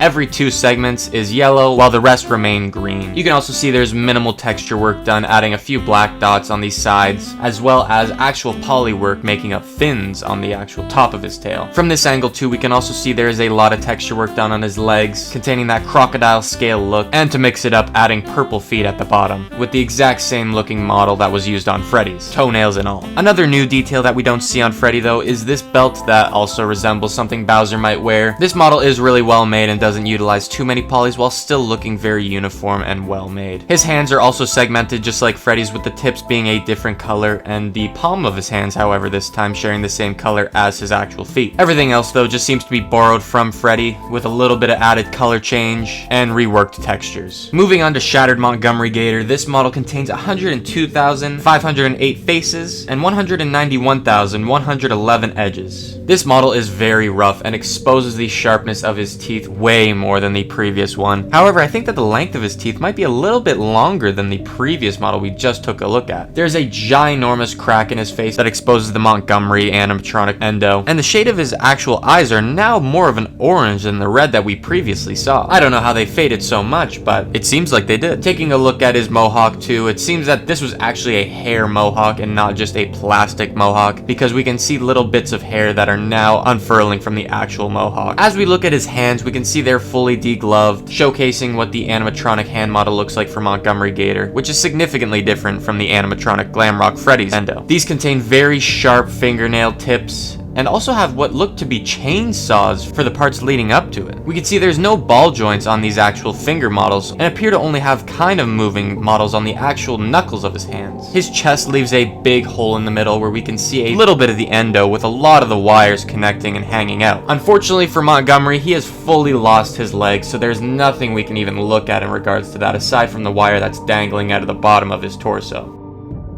Up next, we're going to move on to Roxy. This model contains a lot more detail than Chica and Montgomery's model, so as we can tell, it's going to have quite a few more polys. This model contains 82,078 faces and 133,023 edges. Surprisingly, even though it's more detailed than every other previous unshattered animatronic, it doesn't have as many polys as Freddy. Taking a look at Roxy's face, we could see that she has the same exact model of eyelashes as Chica. However, that's where the similarities end with the face, as her model is very unique, having little little tufts of hair on her cheeks that extend outwards in a sloping manner. Her ears are very pointed as a wolf should be, containing 4 earrings total, 2 studs and 2 rings. She also has a wolf snout with sharp wolf-like teeth, as wolves should have. Like Chica, she also has separately modeled lipstick on the end of her lips, but it's not the exact same model. Her eyebrows are a lot bushier than Chica's model as well, and look a lot rougher than what Chica's looked like. Roxy has a singular large tuft of green hair at the front of her animatronic model, while the rest of the back of her hair is very, very bushy, and all white. Even with all the detail that went into the hair on the back, they're still pretty reserved on the amount of polys they used on it, not overutilizing polys to add an element of smoothness that is not needed. As we take a look at the arms, they're very similar to Chica's. However, her forearms do have the texture of a purple tiger. Her wrists do have the same bracelets as Chica's, the Bowser-esque bracelets, and her hand models remain also the same, not deviating heavily in the color of hand versus finger. Taking a look at her chest as well is very similar to Chica's, however containing an actual design of textures instead of Chica's singular colored chest. Sort of a minimal spiky explosion of blackness on a red canvas. However, unlike Chica, she does contain a actual collar around her neck, which remains faithful to the design of the previous bracelets and belts that we've seen. Taking a look at her tail as well, it's very similar to the way they modeled her hair with the spiked furling hair. Unfortunately, we can't really see the endo from this model, so, and again, just seeing the poly work just done on the tail is very interesting to see. Taking a look at her legs and feet, they do remain almost identical to Chica's model, aside from the feet models being borrowed from Freddy and Montgomery Gator's model. Both her calves have the exact same textures as the forearms did, being the purple tiger look, and her sharp toenails match the same color. However, there's a little detail on this toenail. On her furthest right toenail, there's a little splotch of black goo on it. I don't know if that's telling of something, but it is there, so I thought it would be important to bring it up. And finally, we have Shattered Roxy, which contains 181,970 faces and 326,622 edges. Aside from Montgomery losing his whole legs, this model has to be one of the most devastated by the actual shattering. Roxy has a big shattered portion of the actual face model and is only bookmarked by the endo's eye sockets. Her hair has seen a lot of damage as well, losing its uniformed look that it previously had. Her ears are seeing a little bit of shattering as well, and she did lose both of her studded earrings, which is definitely unfortunate. As we take a look at her chest, there is a huge segment missing from her actual torso, showcasing more of the animatronic than we've seen previously in the other 2 shattered animatronics. And for some reason, the fingernails have actually gotten significantly bigger than what we remember on the previous model. If I show you comparatively, you'll see that these are definitely much longer than the previous ones. However, they still remain green. So does this mean that this is a separate animatronic, that she pulled her fingernails out, or that she replaced her hand? Who's to say? There's a lot more exposure on her arms and her legs as well. Unlike the previous shattered animatronics, we actually do get to see more of the legs of the endos here, and there is a lot more damage than we've previously gotten to see. However, her feet models remain almost perfectly intact. I can't even spot one thing wrong with them. Her tail model is also pretty devastated as well, losing a significant amount of the fur and showcasing a ton of exposed wiring. Now, if I'm being honest, I don't know why all these wires are here. There's way too many for it to make sense. As a previous electrician, I know that there's not really too much of a reason to have this many wires coming out the end of the animatronic. I'd understand if this was at the base, because there might be 3 or 4 different segments that would need 3 or 4 different supplies, right?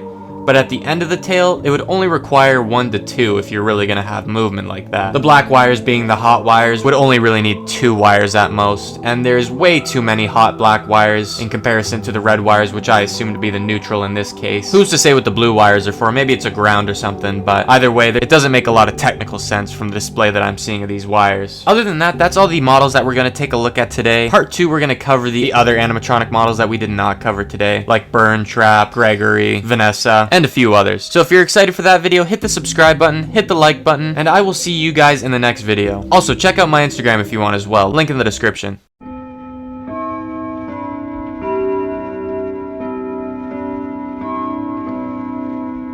Let's get started with Gregory. This model sits at 73,610 faces and 117,854 edges. Now, because these models were made by Steel Wool, we get to see something that no FNAF game has ever really seen before, and that is human models. You could argue that Springtrap was the first example of it, but to be honest, it's pretty much mostly animatronic at that point. So let's take a look at Gregory. You can see his hair here is detailed pretty well. I mean, it doesn't use too many polys, but it still looks pretty solid. It's also aided by the almost not noticeable textures that are on his hair that illustrate different strands of it. But all the way around, it is a good model. Everything you'd expect to see in a human face is here. Obviously, the eyebrows, the lips, the nose are all well modeled by steel wool. He does have a textured bandage under his right eye, and I don't know if it's ever explicitly said why that band-aid is across his right cheek. In this model, something went wrong while importing the actual pupil textures, but I think you can use your imagination as you have in previous videos to fill it in yourself. Taking a look at his chest, you can see that the actual fold of his shirt is modeled separately from the rest of it. It kind of furls outwards as it gets closer to the neck of the actual shirt. And on his left pec, you can see the actual Fredbear logo right on his shirt there. On close inspection, you can see that it is actually pretty low res, but other than that, it is present. Moving to his hands, they're pretty uniform and pretty well modeled. Obviously nothing none of you guys have ever seen before unless you were born without hands, but it is a good model nonetheless. You can also see the Faz watch on his left wrist, and it's modeled very well for something that just sits on this model's wrist. The clasp,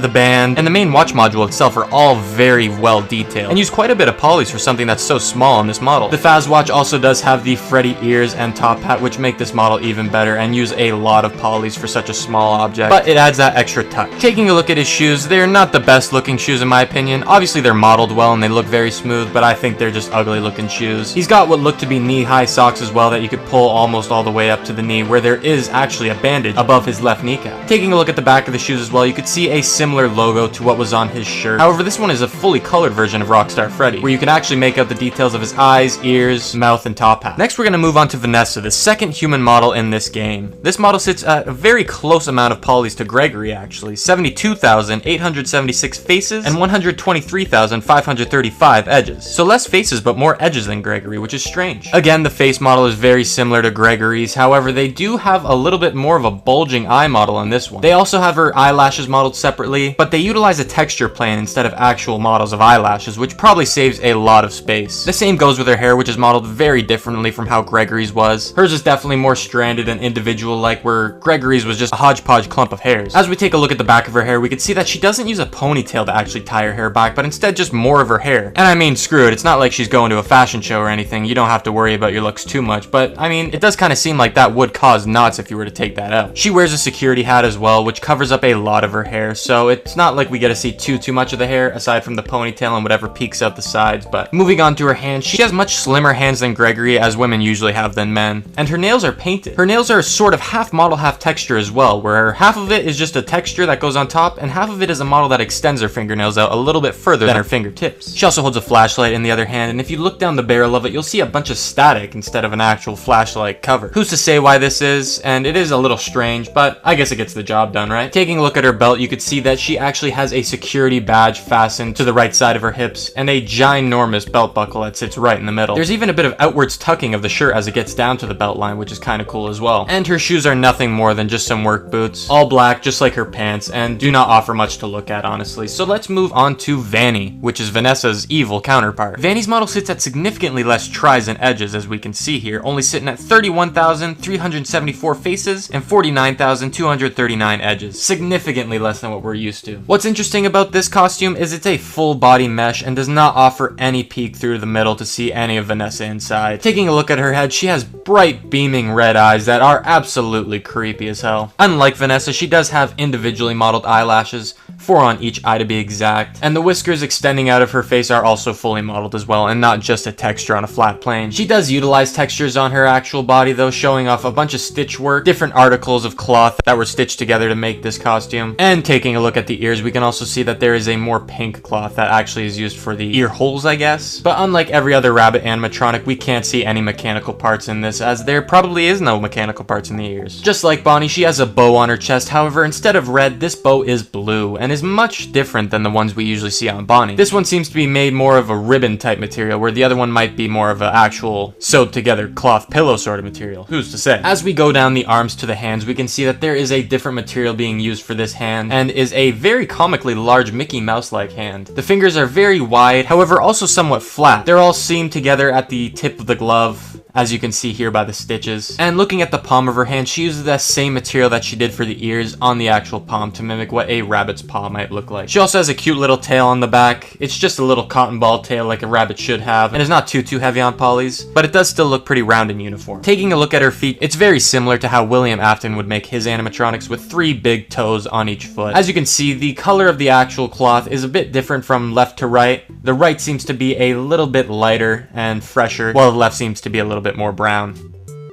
And up next we have the Sun and Moon daycare attendants. But first we're going to take a look at Sun, which consists of 98,381 faces and 166,215 edges. Now taking a look at his face, it is very creepy, consisting of half a moon and half a sun. The sun being illustrated by the simple polys that kind of extend outwards of the actual faceplate. He has a very big wide grin that doesn't actually use too many polys for the teeth, but the lips seem to use quite a bit of polys. If we take a look at the back, there's a lot more simplicity going on here with an actual circuit board that would control the actual animatronic. You can see little screws as well holding the faceplate onto the actual backing, while the circuit board does most of the work. There's also a little extending arm that meets at the neck area, which has this cute little neck skirt around his actual collar. On the back too here as well, you can see a little hook that'll be used for a rope that we can take a look at when we look at the Moon daycare attendant, and again is a very simple model. His arms are very skinny, and right where the wrists meet the hands, you can see that they actually have ribbons tied around it with two little bells on each side. Taking a look at his hand as well, you can see the fingers are very long and slim. Very jester and creepy like if you ask me. Taking a look at his pants, he also has that same little collar around his waist as he does his neck, and the pants widen as you go closer to the actual ankles of this model. On his feet he has those curling shoes with a bell at each end of the shoe, and aside from the little star and moon on each one, they are pretty simplistic. Now we can move on to Moon, which will be a pretty quick one. This one has 103,527 faces and 174,858 edges. Now the main difference between this model and the other model are the colors that are used on this model, where this one is mostly predominantly blue, the hook on the back, which extends up pretty high but gets cut off after a certain point obviously, and the hat that the Moon daycare attendant wears. You could see it's sort of like a nightcap like you'd see in old fables or something like that, and has nice textured stars on it that leads to a very calming look honestly. If this animatronic's face wasn't so scary, I could actually see it ending up in a kid's storybook. Other than that, there's not too much else to look at with this animatronic, so let's move on to the staff bot. This model contains 36,478 faces and 56,776 edges. Now despite this model being very simplistic, it actually has more faces and edges than Vanny's actual bunny costume, which is kind of strange. Taking a look at his head, he has nothing but a pair of eyes and decaled cheeks, as well as two little teardrops that kind of end up falling from his eyes. He has very simplistic arms, with a joint at each shoulder and elbow, which would definitely assist in helping the staff bot move. On each arm, he has a orange and blue wire heading from the mid-back to the tricep area of the staff bot, and we can see a little texture that says staff on the back. Not separately modeled, but just a little print that I assume would be painted on or printed onto the actual back of this model if this was real life. He does have one rotating joint as well, where the hips would be. And taking a look at his feet, there are actually no feet and more or less a hoverboard for actual movement, sort of like something you'd see back in 2015. Two wheels which I assume have a gyroscopic mechanism that keep this staff bot perfectly upright at all times. His hands only consist of 2 fingers and a thumb, and they are pretty long honestly, kind of reminiscent of the daycare attendants. And other than that, this model is pretty simple, so let's move on to another simple one, which is DJ Music Man. This model sits at 54,932 faces and 90,716 edges. Again, like the staff bot, there's not too much to look at with this model, but let's take a look regardless. Taking a look at DJ Music Man's face, it's very reminiscent to the original Music Man, however being color shifted in a few spots.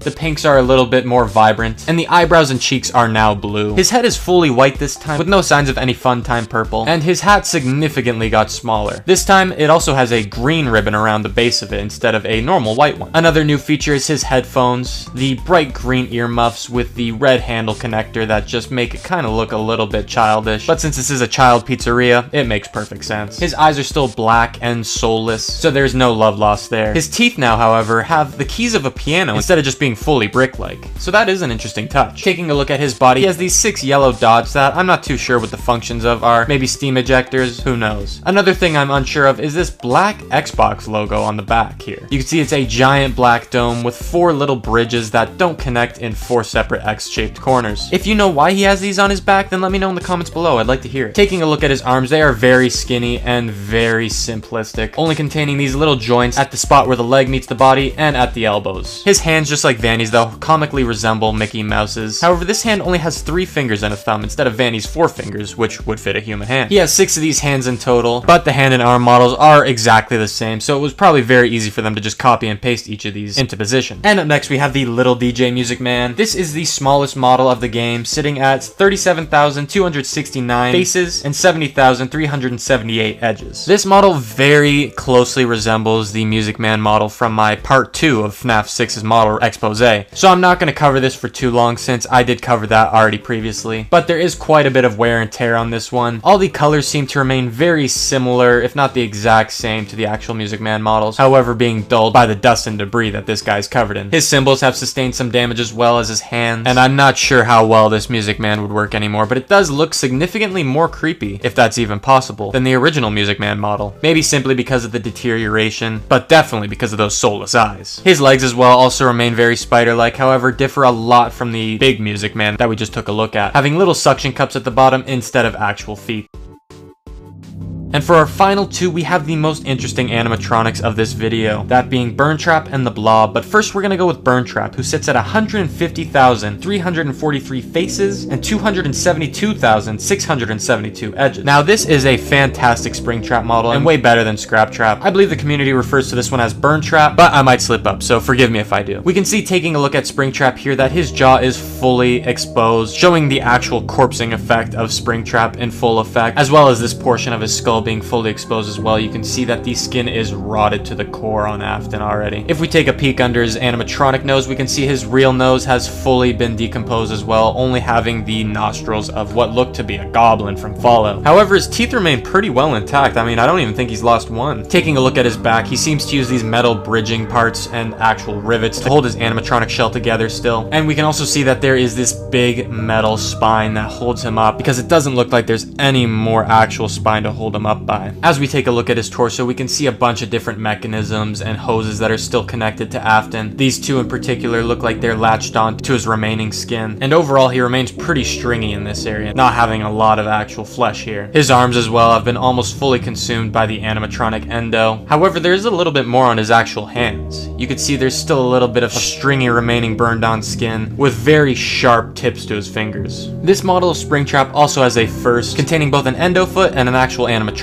foot. The original Springtrap didn't have either of his feet, and Scraptrap had both of his feet, so this is the first time we're really seeing this in the game. Just like Scraptrap, there is a little bit of remaining flesh over his foot, but this time it's over his animatronic foot instead of the actual costume foot, which makes a little bit more sense if I'm being honest. And finally, we're gonna move on to the Blob. Unfortunately, I wasn't able to pull the actual model from the game since it only really comes from a cutscene, so I had to pull from a fan model that was just based off accuracy. But this fan model consists of 186,610 faces and 317,828 edges. The textures might be a little bit off, but it is what it is. As we take a look at the main head of the Blob, it is Funtime Freddy. However, sustaining a ton of burn damage, almost unrecognizable from the original aside from the shape alone. It barely retains any of the pink or white that it was meant to have originally, and its eyes have fully blackened except for the white pupils in the center. The Blob also contains Bonnie's old head, Chica's whole torso and head, the puppet's mask, Baby's whole head, and Funtime Foxy's head. Chica's has probably seen the least amount of burning, not having too much damage on her, however still remaining very burned. Bonnie's head is almost fully black, meaning that this one was probably a pretty bad victim of the fire. Baby's is also wiped almost entirely of color aside from a few spots here and there, and same goes for Funtime Foxy, only retaining a tiny bit of the color that she or he once had. There's also this funny little torso with a actual hand for a head. It kind of looks like one of the older Endos with a Funtime Foxy hand, but maybe I'm incorrect. There's also a ton of other animatronic hands in here, like Baby's, Bonnie's, and a bunch of other ones. Every other animatronic seems to have burned into a giant heap and manages to combine all of these souls together to create one massive blob. Pretty terrifying if you ask me.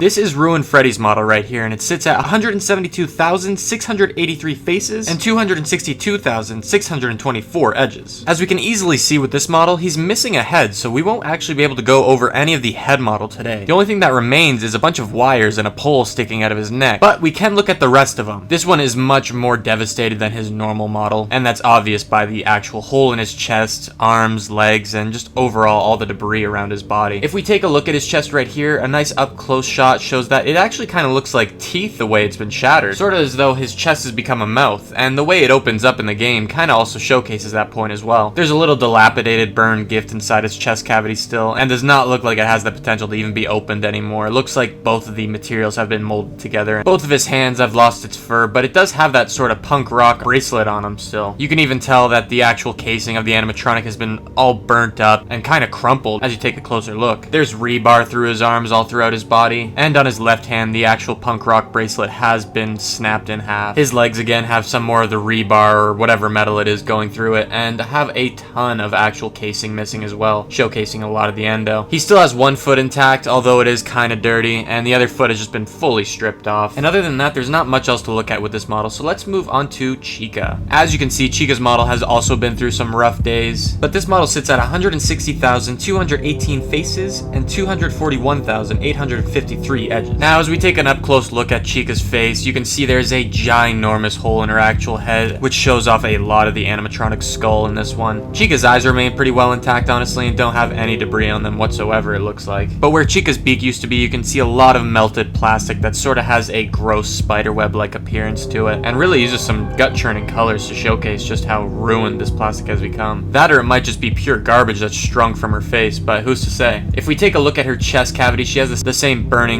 plastic-like garbage spiderweb on her chest, while also having an actual trash bag in her stomach. We know this is a trash bag, obviously, because it looks like a black plastic trash bag, but also because it has this banana model that's kind of coming out the side, which is actually pretty well modeled if you take a look. I mean, it's a decent looking banana peel. And on the other side, you can also see a molded pizza. Just look at the textures on this one. This is a crazy looking model, but this does look a little bit more simplistic than the actual banana model. Chica's missing her left arm, but if we take a look at her right arm, we can see it's fully been degloved, only containing a little bit of that burned garbage web on her arm, and the rest of it just being fully endo. Her hands are quite different from Freddy's though, more stubby and not as dangerous looking as Freddy's. And if you remember from the last video, definitely not as dangerous as Roxy's or Monty's. Just taking an up-close look at the hand too, we can see they did a lot of detail work. Just take a look at this little wire that you would definitely not really be looking for in the actual game.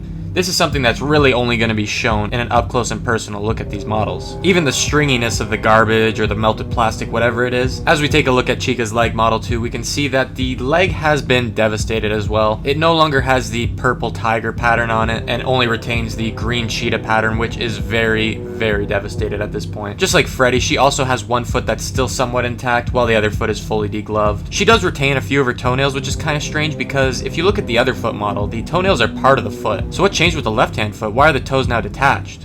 Who knows? And dimensions-wise, I don't even know if the degloved foot could have fit in the actual fully modeled foot. Seems like there might be some continuity errors with this one, but it is what it is. Moving on to Ruin Monty, this one sits at 120,713 faces and 184,042 edges. Now with Monty, there's honestly not much left to look at. Everything below his chest has been fully burnt, and like the name says, ruined. But we can still look at his face here. Obviously, there's nothing resembling the original Monty, aside from the actual endo shape. Everything has been fully exposed with this model, showcasing his teeth, the actual endo cage of his snout, the endo skull, his eyes, which one has mysteriously shifted into a fully black eyeball. I assume that at one point Monty lost it and found another to replace it with, but it's definitely not the original Monty eye model. His mohawk also somehow remains intact, even though that would be most likely the first thing to go since it's a fibrous hair. But as we take a look, they still remain pretty well intact, unlike every other piece of Monty at this point. We can take a look at his endo arms and see the detail that went into him. Obviously, the endo hands remain very similar to the shattered Monty from my part 1 security breach video. And aside from some disconnected wires and hoses, there's not too much that's changed with this model from the previous version. We can see wires dangling from the chest as well, where the actual rest of him would have been connected at one point. And the long, large spine that just kind of goes into nothing at this point since he's lost both of his legs. And honestly, there's really not much left to look at with him. There is a heavy amount of detail in the actual remaining wires and endo parts that he has, but other than that, he's pretty bare bones. So let's move on to Roxy. This model sits at 161,592 faces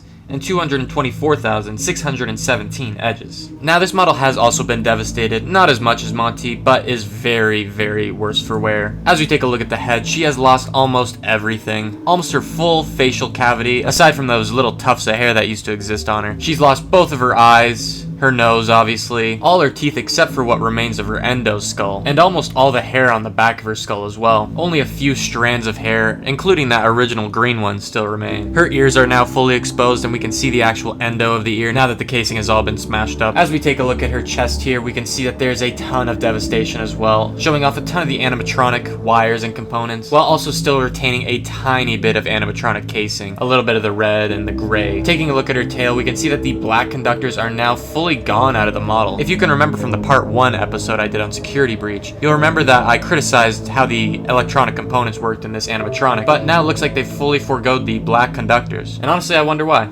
but now I guess it does make a little bit more sense engineering-wise. Her arms, like every other animatronic, have sustained a ton of damage, but her hands still do retain those green long fingernails that we remember from her original models. They're still about as long as they were in the original model as well, but now have a ton of debris on them. Although, interestingly enough, the debris does kind of match on each single fingernail, so I gotta imagine that they just made one and then copy and pasted it onto each. Her legs as well, just like every other animatronic aside from Monty, have one fully intact foot and one fully degloved foot. However, her leg models do retain a little bit more than the rest of her animatronic, I gotta give her that. They pretty much retain both calf plates and a little bit of the leg plates as well, which is pretty astonishing to see out of this model, considering all the other prior damage. Up next we have Music Man, and this model has a ton of different skull models, so I just chose this one because I liked it the most. This model sits at 42,631 faces and 64,386 edges. As we can take a look, the unhinged ant-like jaw opens up and just sort of gives that creepy vibe that you'd want to see out of this Music Man. Something that's different about this Music Man is his eyes are actually not soulless and black this time, instead containing little red dots. 7 on each eye to be exact. Now these might be sensors or lights, I'm not too sure, but it is interesting to see the switch up. His hat is also the same size as it was in Pizzeria Simulator, but this time it also has a little bit of a crack on the top that opens up sort of like a mouth. His eyebrows, nose, and cheeks all remain very similar to the original Music Man we know and love, however they are more tattered now. Taking a look at his chest and his arms,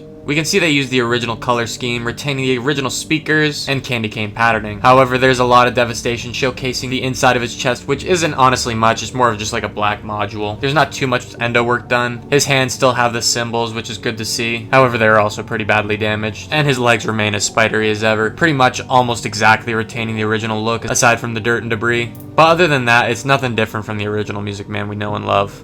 I just had to stop and take a look at it for a second so that I got no comments talking about how I missed animatronics. So up next we can move on to Eclipse. This model sits at 89,380 faces and 134,856 edges. What's interesting about this model is it combines both elements of the sun and moon daycare attendant, with a little bit of a starry night sort of pattern and then also daytime circus clothing as well. The triangles that used to represent the sun rays have now been cracked and destroyed, which means that they actually take more polys to make now. As you can see with the one that's still intact, it only takes one big triangle to make.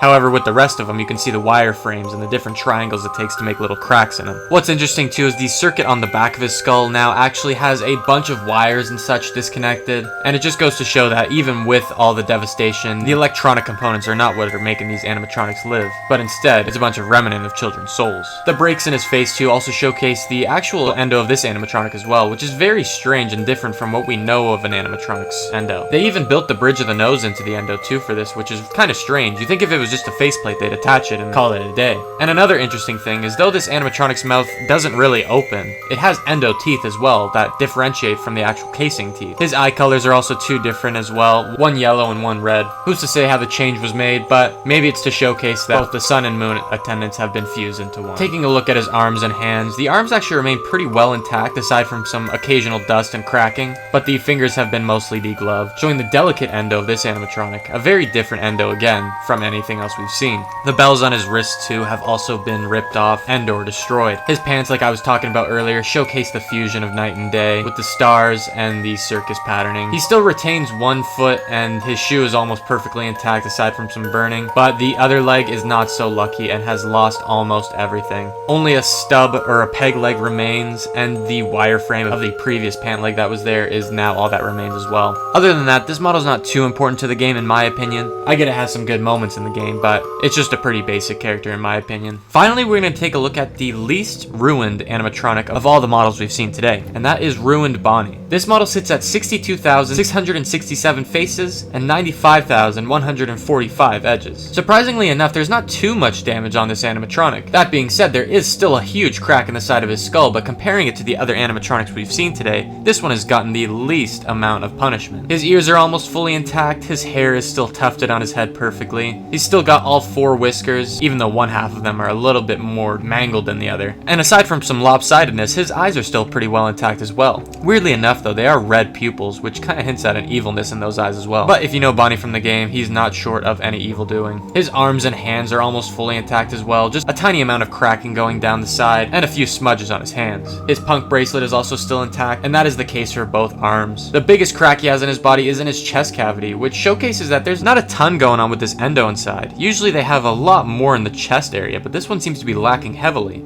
only showcasing a few wires and a few little metal elements. His whole torso, hips, and legs are the same red color, which is a little underwhelming and not great of a character design, but that's why we don't see too much of him in the main game, I guess. Unlike every other animatronic as well today, both of his feet models are perfectly intact. Every other animatronic has either had one foot model missing, one foot casing missing, a whole foot missing, or just the entire legs being ripped off the animatronic in general. So it's cool to see that at least one survived with both feet on deck. And there isn't too many polys used to make it look super round as well, but it does keep that uniform, rotund look.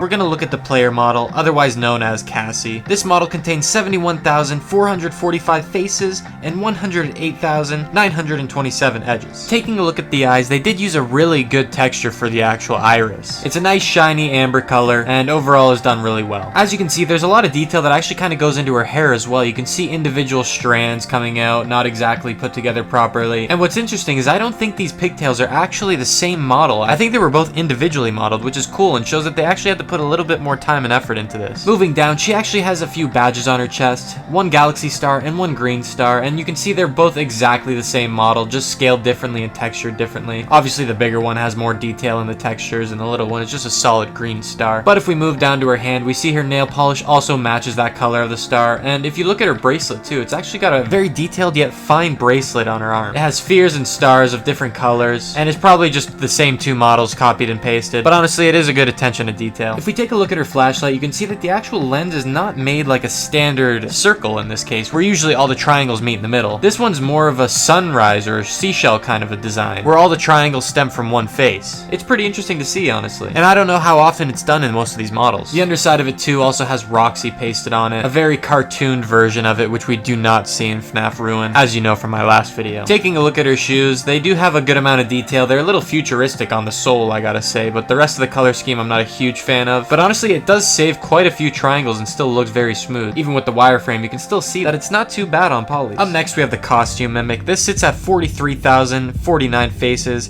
and 65,146 edges. Now, this guy is super tattered and creepy, honestly. There's a big human element when you look at his singular eye. It does look all faded, but if you look at the back of it, it is red as if it was a tired human eye. It doesn't have many teeth in its head, only containing 4 or 5 at this point, but I guess it can still do some pretty good damage with it, as you can see in the game. All over his body, you can see that there's these staples that hold the costume and fabric together. They do conserve a lot of polys, and it's not too difficult to make a staple, but I think it is pretty interesting to take a look at them. As we take a look in his mouth, we can see what seems to be the mimic just peering at us with his glowing golden eyes. And taking a look at the back of his skull, you can actually see that the mouth compartment is just a circular model that just kind of sits within the head and gives an illusion of darkness. Taking a look at his hand, he has one that's still intact, has all 4 fingers, and even has little claws at the end of them. And then the contrast of the other hand shows that the endo is the only thing that remains on this part, even though the fabric on his arm has now gotten down to the wire. But it is interesting to see what's showcased underneath the hand, and definitely is a trend that keeps going with the rest of the animatronics in FNAF Ruin, honestly, if you remember from the last episode. He does have this pitiful little lion's tail as well, which leads me to believe that this had to have been a lion costume before it got absolutely mangled and reshuffled, but it is a very uncanny looking tail. Taking a look at his torso, we can see that there is a big slash through his stomach. Even though he is a costume, it looks like his intestines, which are technically just electrical wires or hoses, are sticking out, but it does add that eerie essence to it, just seeing the way that these wires flow out of his stomach. His feet as well are 2 different feet. One looks like it might have been from the original costume, that or it was a Chica's foot, and the other definitely looks like it was a clown shoe that probably wouldn't have originated from a lion costume. And just like the lens on Cassie's flashlight, this guy's foot actually does have the sunrise seashell kind of patterning on his foot as well. Up next, we have the mimic model. This model sits at 32,223 faces and 49,480 edges. A very simple model because it does really look like the previous Glamrock Freddy Yendo. You can argue with me all you want, but there is a ton of similarities in just the shape, the build, and the size. Obviously components are different, but we'll take a look at those right now. As we take a look at the mimic, he does have these individual looking teeth that are very human-esque and uncanny, and his eyes are again glowing yellow or golden depending on what you want to call it. What's funny is he actually has endo Yendo eyebrows screwed on, like we've seen in a couple previous models as well. But these ones are the thickest ones I think we've seen all series. He has half a cheek as well, which is interesting, and I don't know what happened to the other side. He sort of has this emo fold-over haircut as well that's represented by just this sole rag that drapes off of his head. But I definitely know what the animators are trying to get at here. In his chest, we can see a little wiring, a yellow wire and a red wire that converge into a green wire for some reason. That is a much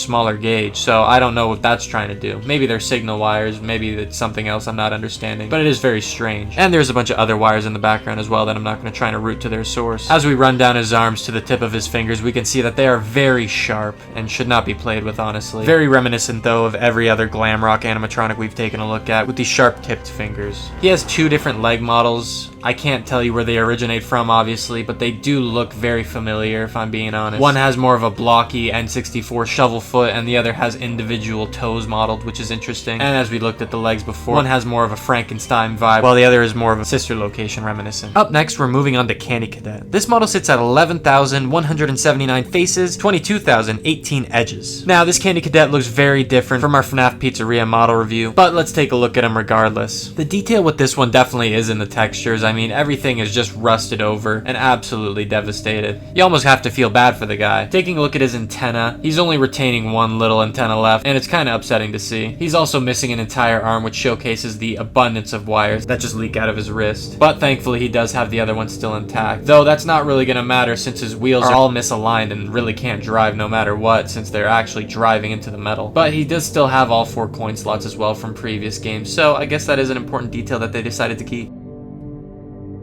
Moving on to Maskbot, this is a simple one I just wanted to reference since we looked at the Staffbot and security breaches videos. This one contains 53,865 faces and 81,430 edges. But I'm not going to talk about this one too much. I just want to briefly bring up that the bunny ears that he actually has on his head are just parts of his skull that were ripped forward, which is a very violent and unpleasant image. But thankfully, the only thing underneath is a robot form-fitting skull. This one does have glasses for some reason too, which is very interesting, but they are very fine and probably equate for a decent amount of polys in this model. On his shirt, he has the eye icon, generally assigned to information, and his hands, wheels, and hips all remain the same. But if you take a look at the inside of his mask, there's actually a bunch of red dots that line across the forehead and cheeks, as well as the eyes beaming red. The mouthpiece also kind of looks like they were trying to go for a gas mask look, but it doesn't really look like it'd be super effective, honestly. Before we move on to MXES, or Mexus, or whatever you want to call him, we're going to take a look at the abandoned Mexus model, Black Rabbit. This model sits at 61,309 faces and 92,401 edges. This model is interesting. It looks like a mix between human and rabbit kind of skeleton. As we can see, they have the giant large fangs at the front, or just simple rabbit teeth, if this wasn't an absolute abomination. He also has those rabbit herbivore molars in the background as well, but his ears sort of look more technical and round. The same goes with his arms and his hands too. I mean, they're not showcasing any bone. This looks shrink wrapped if anything, but his fingers are thin and bony at the tips, which is very unsettling. His rib cage is inhuman, with only 6 ribs total, and inside has a giant glowing egg. What would have hatched from it, who knows? This was never included in the actual game, but is still found in the save files. His hips and pelvis are inhuman and almost not really mammal-like at all, and his legs are very skinny but have very bulbous rotund knees, as a skeleton would have. His toes, on the other hand, are very weird because he has 5 fingers but only 4 toes, and they're very, very long, nearly half the length of his foot, which is insane. So let's move on to the actual accepted model, MXES or Mexus, as we said before. This model sits at 28,035 faces and 42,531 edges. This is a much more clean and polished look, I gotta be honest. His teeth are nice and shiny, and his eyes are pretty menacing if he's peering into your soul. I like the computer looking textures that kind of go along his forehead and along his chest as well. It adds that robotic computer-esque vibe to it. If you run down his chest all the way down, you see that he just kind of converges into a incomplete mermaid tail. His arms though, however, are only made up of these little strands of electricity, but his hands are extremely well detailed, honestly. Not super unsettling, but sort of professional, honestly. I think the textures are what make this model, because otherwise this is a pretty simple final boss model, if I'm being real. But other than that, that's all the models we got for you today. If you enjoyed this video, please leave a like and tell me in the comments what you think I should do next, because after Secret of the Mimic, I'm going to be done with the FNAF franchise. Also, check the links in my description. I got new merch out, and I also have a $5 for anyone that's looking for me to make a thumbnail for them. Check it out if you're interested. Otherwise, click these videos right here on the screen. Thank you so much for watching, and I'll see you later. Have a great day. Peace.